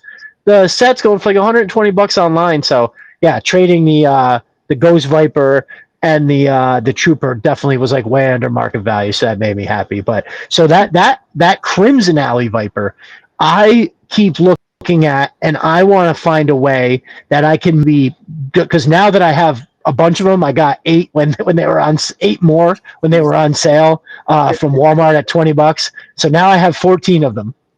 But I wanted to try at least with one of them to put more black on, and then have them be 788 Alley Vipers, right? Like I'm obsessed with the team 788. I have cool. Major Blood is now leading that team, right? And so you have the Hiss, you've got the 3-man crew that comes with that. I have 3 missile systems. 2 Techno Vipers that come with that. I bought a loose missile system. And then also when I look at the Stinger, I almost look like the Stinger should be 788 too. Like the color scheme is just so much right there. And I feel like if I can break in and maybe what I'll do is I can use some of the Hiss stickers that came with that and put it on the Stinger, but then also darken up, maybe even if it's only like a couple to stick with a couple Alley Vipers, because I actually bought 2 loose Crimson Alley Viper shields to put on the Trooper, the 788 Fireteam Trooper, and it looks fucking perfect. The whatchamacallit, the colors are exactly the same. Oh, there. Oh shit, like now he doesn't have anything else in his hand, so but like that just looks right? I mean, you see him looking over, look at it, bang, So I don't know. I just felt like I could really bolster the 788 team as right off the rip when I started collecting classifieds, obviously at the time the Hiss was the thing. I was like, I have to have that. Luckily, I scored a guy that was local enough that I was able, because I didn't want to send $400 to somebody on eBay and hopefully it shows up, right? When I started collecting, I never really used eBay or Etsy or any of that shit. So I was still kind of an old man, like, I'll never get my stuff. They're just going to take my money. And then finally I got over that. But nonetheless, once I got the Hiss and I got it home and I took it out and I looked at it, I was like, I didn't even know that they had the fire team and shit. And I was going to look to see what they had because I knew Gridiron had stuff to go with it. And I stumbled into seeing something where, it was my brother Chris from Sis 3D Arsenal has some of those mission crates. Like here, this is for that, So I remember seeing that they had them for the fire team. I was like, what's the fire team? And I went over and looked and I was like, holy shit, and a missile system. Once I got that and I had it all out of the box together, I was like, this is the coolest thing I've ever seen. This is the most baddest fucking shit. Like how this Hiss, first of all, is just so insanely perfect, considering how much I love the Hiss. And once I got into it, I was just like, yo, this is incredible. But then when you added that fire team, which there was nothing else in classified like that, where they had a vehicle with its own fucking crew, like just so crazy like that. So I've been obsessed with it ever since. And I really want to just make it a little bit bigger and more awesome. Cause you have your Stingers out in front, kind of leading the way a little bit. The Hiss is, in the middle, kind of towards the back. You've got the Hiss can tow the missile system. I'm sorry, the Stingers can tow the missile system. they need alley vipers. They need I need a handful of crimson alley vipers to go on the 788 team. So that might, I have like 3 things that I could all start my custom journey on by doing, and that is one of them. Just adding black to it, like nothing crazy. Just adding more black to it, making it look more like the Hispire team, because the red and the gray and the black, it's all there. It's just it looks. Like if they put 788 on that and handed it to me, I wouldn't know the difference. You know what I mean? In the beginning, because it looks right. We're gonna get through this. We gotta get through this here. All right, sorry. Way off. We're way off. We're on 2.5 hours. We're not even in. All right. 10 minutes on the fire team. 10 minutes on the fire team. Yep. All right. Okay. So next in line we had number 4, which is Scrap Iron. That was your pick, Destro. And absolutely, like a solid, amazing figure. I think the classified Scrap Iron was unbelievable. Seriously, it's we've talked about this before. We are in lockstep where the Scrap Iron and the Tripwire are like the best glow ups, right? Where it's exactly what you were looking for, and they did it in a way that you didn't even know you wanted it, but they somehow still gave it to you. It's perfect. Now, for me, when I was young, and the Scrap Iron came out, that little missile rack that he came with changed the game, right? There was nothing like it. I know that sounds crazy. It's just this little black box. There was nothing like it. It had the controller that connected to it, and it's one of those things where there's a handful that I could think of, but I used to just stare at it, just fucking stare at it. Just look at that card art. Look at how awesome that card art is. And Keith Richards is Scrap Iron. You're right. His face is like the original. That's fun. He just has some, like bad looking, like just that's cool. Skin shit. And so a Scrap Iron and Firefly, to me, they were the destruction and demolition team, right? Between the two of them, there was nothing they couldn't blow up. And then I do believe there's instances in the comics where they do like team up. I see you, they blow up shit, they high five. I just think that they're a perfect pair where it's like, oh, do you need somebody to just blow the front doors off so we can all walk in, or do you need this building to just fall down and nobody knows what happens? Between Firefly and Scrap Iron, you get both. And in his role in Arise, Serpentor Arise, you start out by seeing him completing the bats. He's making the bats, right? So just how Firefly is hands-on, making his own bombs, this dude's over to make his equipment. And part of, I think it even says it on his file card, that he is like the official weapons tester for Mars. So he works for Destro. I think that's like all of that together. And like, look at his helmet. It's awesome. He's got fucking overalls on. He's got a little pistol in his hand, and he's got a goddamn double barrel missile launcher.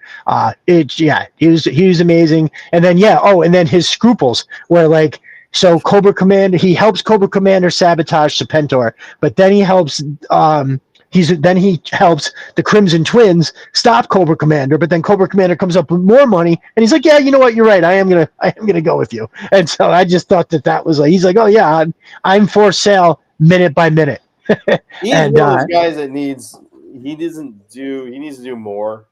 They need to use him 100%. 100%. But anyway, all right. So let's go to my number 4, but we're gonna skim right past it because my number 4 is the Baroness. And since she comes higher on your list, we can just like pass it by, and we'll talk about the Baroness when we get to her. So your number 4, so I'm just gonna go to like the so that'll be number 3. So Anchor Viper. And as for number 3, you said Troopers, but specifically the Valkyries. Yeah, I love the Valkyries. This was like nice. My favorite new things they came out with. Yes. Which is amazing. There's a lot of Valkyries in the comic book. I mean, the cartoon. There's a lot of females. Yeah. How do you guys? Crazy ass cartoon, by the way, where there's a female soldier who is like literally like barely dressed in any clothes. Yeah, you're talking about Layla. She's my other favorite trooper. That's who she is. That's my Layla. Is that Layla? Nice. Oh, yeah, that's in part 1 of Worlds with No End. Yeah, she's like, oh yeah, whatever. She calls the Baroness the mistress. Any theories on why? Ooh, yeah, there we go. Nice. How do you guys feel about the one Valkyrie here that has that all tan backpack and webbing and shit? Oh yeah. I really wish it was kinda black. weird, but it's kind of cool. Agreed that there is a cool element to it, and sometimes when I look at it, I'm like, yeah, okay, whatever. But it just if she the other one had an all black thing, just look at I think that would look way better. I don't know why. It seemed like an odd choice. I don't know why they did it, but I love those. Maybe I feel like there was like a 25th anniversary figure that had a similar thing going on, and I think yes, I think it might even have been called a Valkyrie. Oh yeah. Oh, that's right. The Night Stalkers were the version of Valkyries. I like the name Valkyries, but I feel like they're like the most crazy ass like Cobra soldiers. Oh, psychos. Yeah, we've explored that one part where like, yeah, how absolute psycho do you have to be a woman in Cobra? No offense, Angry Viper. Just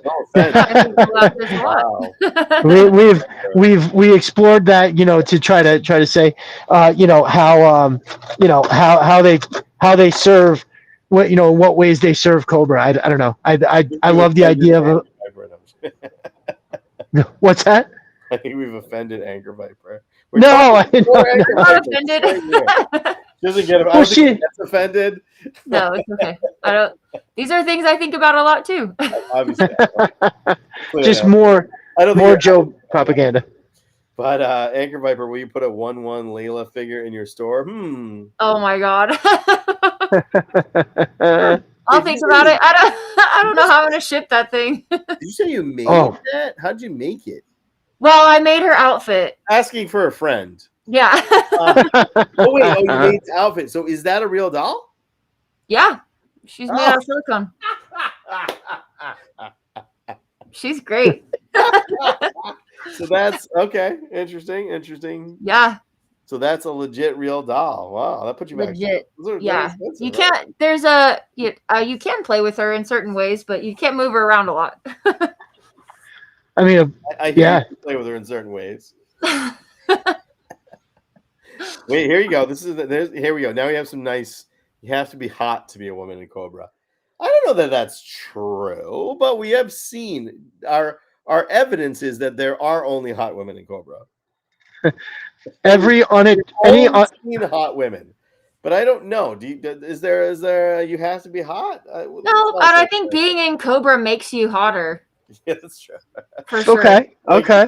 We can talk more about Layla when we do the horniest Joes. I can dig her out more. We can. You have to sit next to her when we do that. Okay, cool. Can you move her over for that one video? Yeah, no problem. I'll figure it. I'll come up with something cool. Love this. This is a great comment, Melty. Why is it okay if she is a real doll, but mine creeps people out? It's not fair. I know it's not fair. It's so true. That's why like women can have dildos and everybody's like whatever.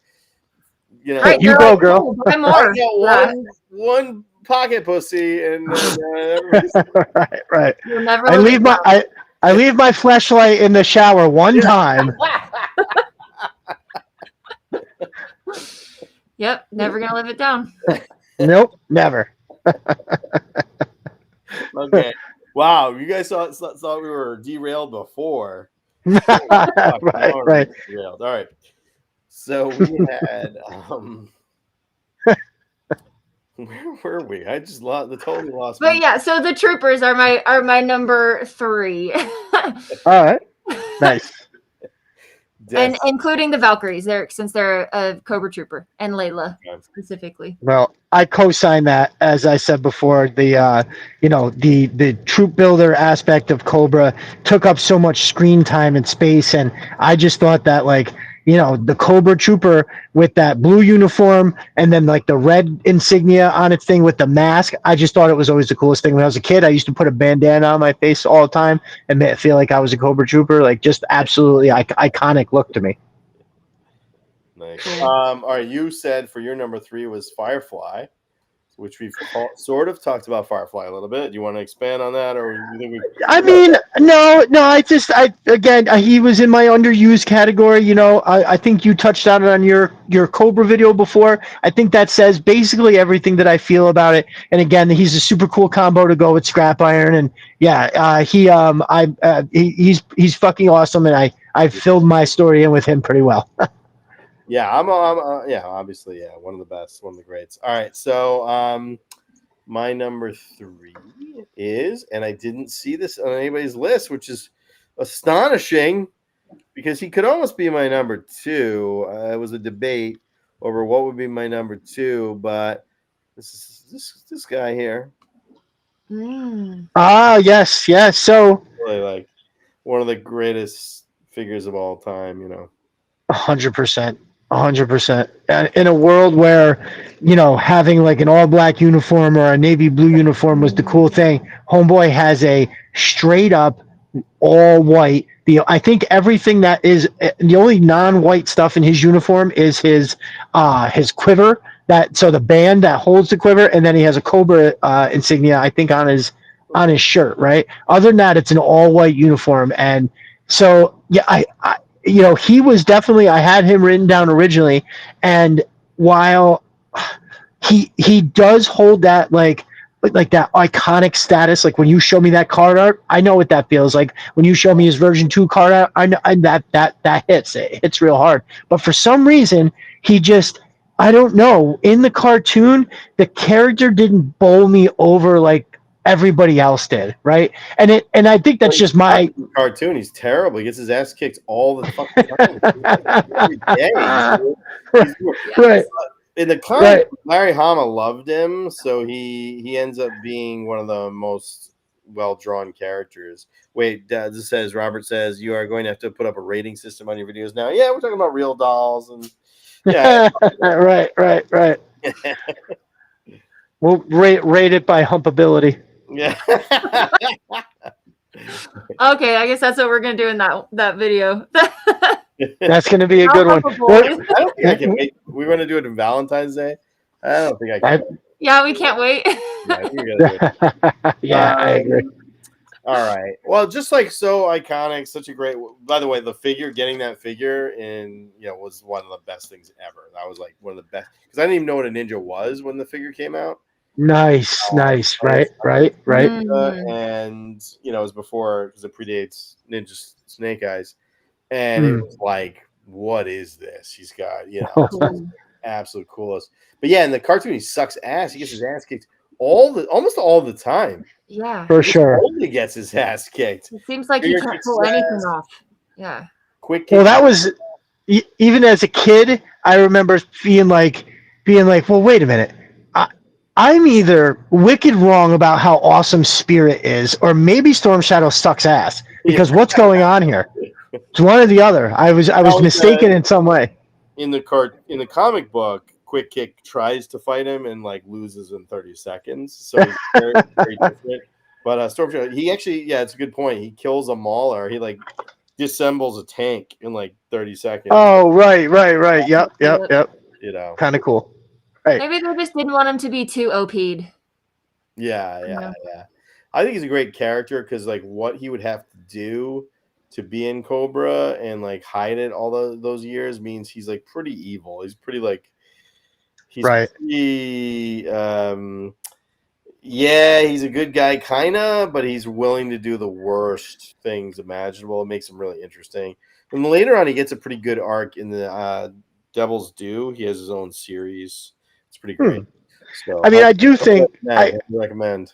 Really good.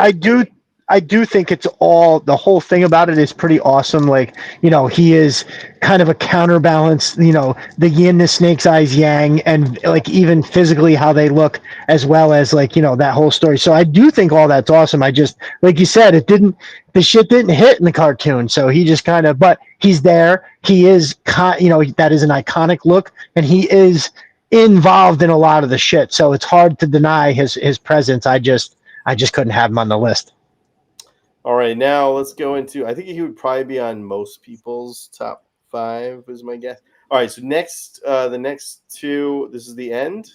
We have reached our end here. We have 2 left, and a lot of them the same. So I think we'll probably end maybe under 3. Oh, let's see. All right. So at your number 2, Anchor Viper, was my number 4, which is the Baroness. Yeah. Course, love the Baroness. Yes, one of the greatest. She only has to come behind Cobra Commander. That's the only reason. But I love how loyal she is to Cobra Commander. Obviously, she's incredibly hot. You know, yeah. And her outfit is great. So, and she has the best battle cry. Like they all have the battle cry. They all say Cobra, but she does it the best. Yes, yes, that voice is. Her accent that just makes her hotter. That's why I don't like when they fuck with her accent in my movie. They made her dumbass the actress Sienna Miller. Yeah. She needed the voice. She needed the voice. And yet she does not have an accent. She undoes the accent in a character that should have a fucking accent. Why? First of all, why don't you just get or just put on an accent? I don't think Sienna Miller couldn't have made it worse. They could have given her an accent. Make her have a little Eastern European accent or something. If you don't have a Eastern European accent, you're not the Baroness. So I think that's a bullshit portrayal of Baroness. The Snake Eyes movie had it better. They gave her a stupid haircut, but she was all right. She was all right. I like that portrayal. Yeah, the lady that played in the Snake Eyes movie did a pretty good portrayal of the Baroness. I thought she looked really crazy. She's terrible, but she's all right. 100%. I know it sounds so incredibly cliche, but she definitely, the Baroness was like my first kind of kid crush, because I noticed this a while ago that I definitely my whole life have had. It's not like a something I search out, but when I do see a dark-haired woman with dark eyes and those kind of glasses, there is something that hits 100%.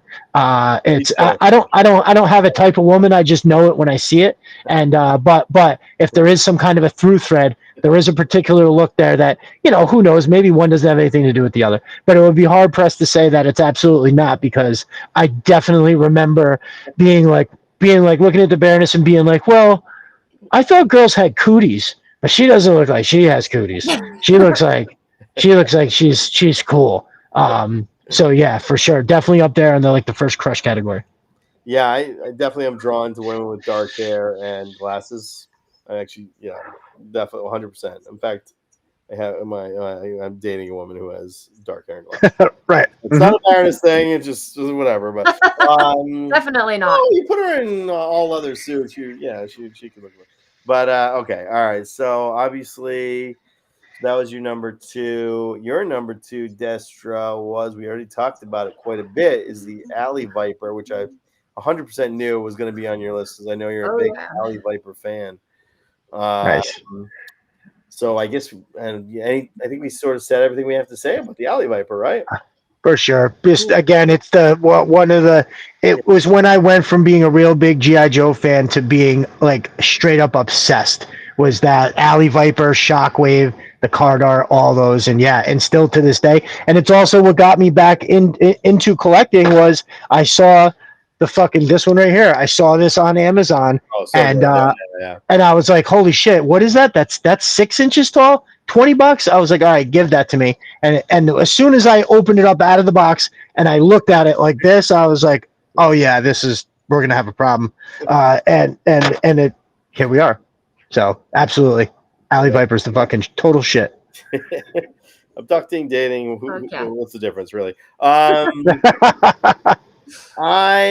now we're on our number 2s, and my number 2 is absolutely Zartan. I think Zartan is one of the absolute greatest characters of all time. I think in the cartoon he's super interesting. He's very much more complex than the cartoon and in the comic book. I'm sorry, no, in the comic book he's really complex. Okay. All right. Okay. Silly in the comic, but he's still badass, and I love his voice and everything about him. But in the comic book, he's really interesting. And even in the expanded, like the later years, Devil's Due does a really good job with him. And he's really interesting, and he's totally such a great character. But that figure is also one of the best figures of all time. I think. Listen, plate that you could take off, the fact that he changed color. It's just like really good. The old man with the pile of junk that turned. Dude, what? That honestly I don't think that gets talked about enough. Yeah. How unfucking believably awesome that set was. Oh. I knew a dude that had it, and I remember thinking, wait, what? You put on that face and he's a what? And that whole thing breaks down to that little, he's hauling like a box of junk, and I was like, oh my God, that is so unbelievably fucking awesome. As a kid, dude, that is like somebody, oh, I've solved quantum mechanics. Like, that's how crazy awesome that shit is. You just, that was definitely one of the ones I remember wanting that real bad and never getting it, right? Like, there was definitely a few, I'm trying to think, there was definitely one around that time that I want. I remember there was like a leather neck. I could never find a leather neck. Yeah, a couple other figures that sci-fi. That's one that I just, for whatever reason, I wanted really bad and I never found. But yeah, the Zartan with the air skiff that breaks down is for sure one of the best all-time figures of any like anything, any kind of line, not just G.I. Joe, like anything. He's almost a hero. Like, I think you could have in the comic book later, he becomes almost, he's one of those guys who's in the middle between hero Right. and villain, and you can imagine a story where he's the hero, which is something they do a lot in Marvel Comics. So I think they and they did it with a couple times with G.I. Joe, but they totally could make the story. Yeah. But yeah, they're big on redeeming. Yeah. But yeah, so my second favorite character. I mean, okay, and obviously my, so number ones here are not going to be that hard to imagine. Destro and I's number one. So let's just talk about Anchor Viper's number one. This was my number 5, I believe. This is my number 5, and your number 4. This is Cobra Commander. Yeah, the whole reason we're here. If it wasn't for his ambition, we would have nothing. There'd be no G.I. Joe. That's very true. Very true. Very true. I love it. Do you prefer him with hood or with helmet? Oh, I love the helmet the best. Okay. I have my favorite Cobra Commander is this one. Oh, nice. That's cool. I didn't make it. I got it. A local crafter made it, but that's beautiful. Yeah, that is nice. I'm thinking about buying the helmet pretty soon. Doing some videos as Cobra Commander. Cool. Ooh, nice. Your Cobra Commander impersonation is pretty good. Thank you. Yeah, I agree. It's not an easy thing to do for sure. Yeah. The Joe Rogan interviews you did cracked me the fuck. Oh, that's so good. That's so good, dude. That's so good. It's amazing. Hopefully soon. I like the hood, but the helmet is very cool too. The hood is cool, but the reflective, like mirror, there's something. The Valverse have it too. It's a good look. So, like the hood was a lot of like the central part of the Sumbo watching era, right? He had the hood for like a lot of it, so it was a huge part. But what separates and now that I get older, I think I realize and appreciate this a little more.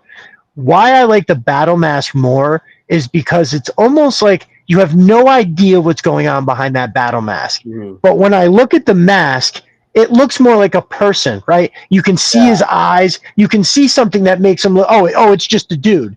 And for some reason that takes a lot out of it for me. But don't get me wrong, it's still a fucking amazing look. And I cannot wait to get it in classified, no doubt. But just if push comes to shove, and I have to pick one, I think I have to go with the battle mask, because you look at it and you're just like, what is going on under there? Like, what, you can create a whole world based on what that motherfucker looks like, because you hear his voice and you're like, yeah, he don't sound right either. So now you've got, what do you have to go with? Well, he's hiding his face completely. You can't see anything. Matter of fact, you can't see any skin. He's got the thing up to his neck and the gloves and the whole nine. And then on top of it, he sounds like that. There is definitely something fucking weird going on under there. And that's the shit that I love. Now, again, the hood looks great. It's just, it's like, oh, he's a dude. Damn it. I just like the hood is creepier, and so that's why I like it. But here it brings us to our last Destro and I's number one. If it wasn't for his buffoonery, all of my plans would have succeeded. Dude, he just fails all the time, and he's just like, it's propaganda, right? Anchor Viper, it's total propaganda. Absolutely. What would it take, Mark, to make both Destros? What would it take to make Cobra Commander your favorite? It's not possible. Yeah. No, don't say that. Yeah, unfortunately. I mean, Destro is really Destro is, I'm like at this point, pretty important to me, so I can't favor. But even though like every media favors Destro, it's like yeah. Cartoon and the comic book, Destro is portrayed as the badass, and Cobra Commander is portrayed as actually in the comic book he's pretty Cobra Commander is badass, but he still is like failing, and Destro like kind of wants to take over. The only thing I would say is the newer media really presents Cobra Commander as just absolutely terrifying. So right. He's really scary. He's really good. He's really interesting. And in the Energon universe, he's absolutely terrifying. He's like one of the greatest. He almost is like he's one of the greatest villains of all time in this Energon universe. Yeah, really scary. I do love him, but obviously the number one for both of us has to be Destro, which is obviously predictable. Yeah, when I like first of all, card art. Look at that. Oh, I mean, wrist rockets. He just looks, and the pose too. He looks like a linebacker, right? So he looks jacked. He looks big. That the in the Destro video that you did, Mark, you talk about the actual hard angles on that face and like that, and how that is the one. So when I look at this, I remember because that almost looks like a medieval fashioned mask, right? Because it's got those. It's not smooth edges where somebody would have to, really work the metal. It's just not. They pounded the shit into the contours of his face, and then that's what he got. And then it always had the bolts, like it was like it's bolted on. Yeah. So but, I mean, and I don't know. After seeing him, it was all other toys were on fucking notice. As in, look at this dude. Everybody else, you're gonna have to step up your game because this little figure over here is way cooler than like all of you combined, and that happened immediately as soon as I saw it. Did you snag the Mezco yet? I have not, but I am. It's got the face sculpt. It's got the exact face sculpt. Oh, that's right. That's right. It comes with 3 face sculpts. One of them smiling. One of them's from the cartoon. The other one's from the cartoon. The 2 of them are from the cartoon. Okay. First of all, you get it for the face sculpt. Then it also has a neck. The necklace is a necklace. Literally. Yes. Oh God. So it's gotten a real hang on it. It looks natural. Beautiful. No shit. Okay. So I just wrote. Sucks. It's not good. I don't like it at all. This is gorgeous. It's one of the so the way you're describing it, I've heard it from everybody that has it basically has gone out of their way to say, oh no, you don't have that yet. Oh my God, you absolutely have to go grab that. So I actually just wrote it down, and what I also wrote down too was because I have not actually gone over and signed up for the TV Cobra Kickstarter because I was going to do it the other day. I got sidetracked, and I just wrote that down so I can make sure I'll go do both of those at the same time. But it was almost 2 different, we were talking about like pivotal periods and or pivotal moments or things that, like really just skyrocketed the obsession with G.I. Joe. And one of them was, not just seeing that figure for the first time, standing there in KB Toys, like what? And then you looked, and I was confused for a second because none of the other G.I. Joes look like that. They all look like normal Army guys. This dude stood out so much. I remember being like, is he with them or is this something else? Because, them stores were always kind of messy. And I just remember being like, oh no, wait, this is one of he's like a leader. And then, and then you saw Cobra Commander, who had, for all intents and purposes, another metal face, right? So it was enough to where you like, I don't know. I always thought that was crazy. So like seeing him that like first time in the store, bringing it home, but then also the first G.I. Joe anything that I saw was the Pyramid of Darkness, and where he walks up to the Cobra Commander's castle, those wavy snakes that were by the door, dude. And then all of a sudden it just goes rigid, and then they show it, and the mouth opens, and it makes that sound, and it had all the digitronics like in the back. And I was like, he's sticking his hand in there, and that's going to get him in the fucking castle. And that was that. I just remember thinking, what the fuck? Because you got to remember, I'm going into that moment having already had the high of the figure. I think that's how, I think I had the figure first, and then I saw the cartoon, and I just remember being like just, I don't know how to explain it. Parts of your brain opening up for the first time as a kid, like, oh my god, I can enjoy something in this incredibly obsessive way. What I love But about that's that too is he's screwing over all the people that he's got these Sherpas. oh yeah. To scare them off, so he doesn't have to pay them, which is such a Destro move. But Yeah. the director says the Master Destro is only 65 on.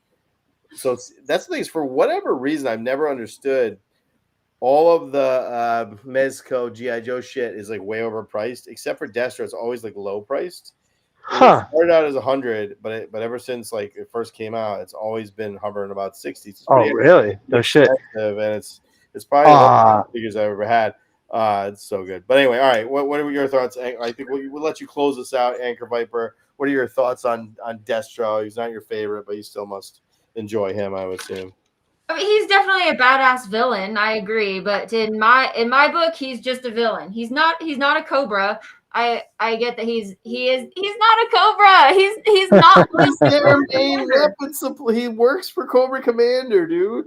Yeah, but it's G.I. Joe against Cobra and Destro. Two different enemies. Right. Oh, he won't like answer to anybody. That's how he's so bad at it. Right. Right. Answer to Cobra Commander. That's true. Yeah, But Pimp Daddy Destro is badass. I think that's the figure. That was my first classified figure I ever got. Oh yeah. I nice. Okay. Convention, and they had like $40 on it or something, and I haggled them down to like $15. Nice. Just for the hell of it, and he's burning money, so I was like, I don't know, I feel like I should do this. I got him for $15 in the box. But nice. That was my first figure too. That was what sold me, because when they first came out with no shit. That's right. This is a bunch of shit. This all sucks. I don't want any of this crap. The first lineup, except for the Snake Eyes, was mostly, and the Destro were mostly crap. But then they came out with that. I was like, I was kind of like tempted to buy Snake Eyes and Destro, and they came out with that. I was like, I gotta find. He's got flaming money. I have to buy this thing. I can't buy this thing. I bought it a million. Okay. I don't know where this came from. This is like wicked late, and I just gotta point this one. I'm gonna point this one comment out, and we'll call it a night. But what I love about this comment is how 5 hours later it is. My wife loves to stuff on me. We stopped talking about dildos like at least 45 minutes ago, my friend. I appreciate that. You're oversharing, and I appreciate that. Funny. I'm sure. One thing we gotta acknowledge: Destro and the Baroness, they're doing some kinky ass shit. Hell yeah. Hell yeah. They are both kinky ass motherfuckers. So. Oh, you can tell. It isn't like Destro chasing her around and she's like, "Oh, Destro, stop." They're like, well, it always reminded me of Gomez and Morticia Addams, right? Yeah. It's a lot like that for sure. I would know, there's a world where if Destro didn't have like such a that code of honor, like those whatever ethics he does have, I see a world where you could write a story where Destro and the Baroness had a lot more like Mickey and Mallory Knox in them. You know what I mean? Like psycho killer shit. You know what I mean? Because like in Resolute, when they show them real quick in that one time, you could tell they're kind of crazy. Like, oh, should we shoot this one? Should we shoot that one? What do you, which is crazy for a cartoon, but right. Helmet stays on, man. They have some crazy energy. He burned down his whole like ancestral home when he started messing around a little bit. So, oh shit! It's not all sweetness. It's true. It's true. Text says, "Great stream, all this chat in the chat." Yes, good in the chat. You were very fun to hang out with everybody. Yeah, thank you guys. Okay. Go get one of these little classified TVs. Riveted for Kickstarter. That's why my mask has a vibrating function. Yeah, exactly. They're kinky as fuck. We know it. The kinkiest two action figures ever made, probably. Yes. At least the kids, anyway. But I think we need 50 Shades of Destro. There's a good one. Nice. All right. I think we got to go because if we don't, it's going to just descend to full-on pornography. Yeah. Right. I think we got to go to bed. So, all right. Thank you so much for having me. Thank you, Yes, everyone in the chat. of course. Thank you, Mark. It's awesome as always for sure. That was fun. All right. Thanks a lot, guys. No, Cobra. Have a good one. Take care. Cobra.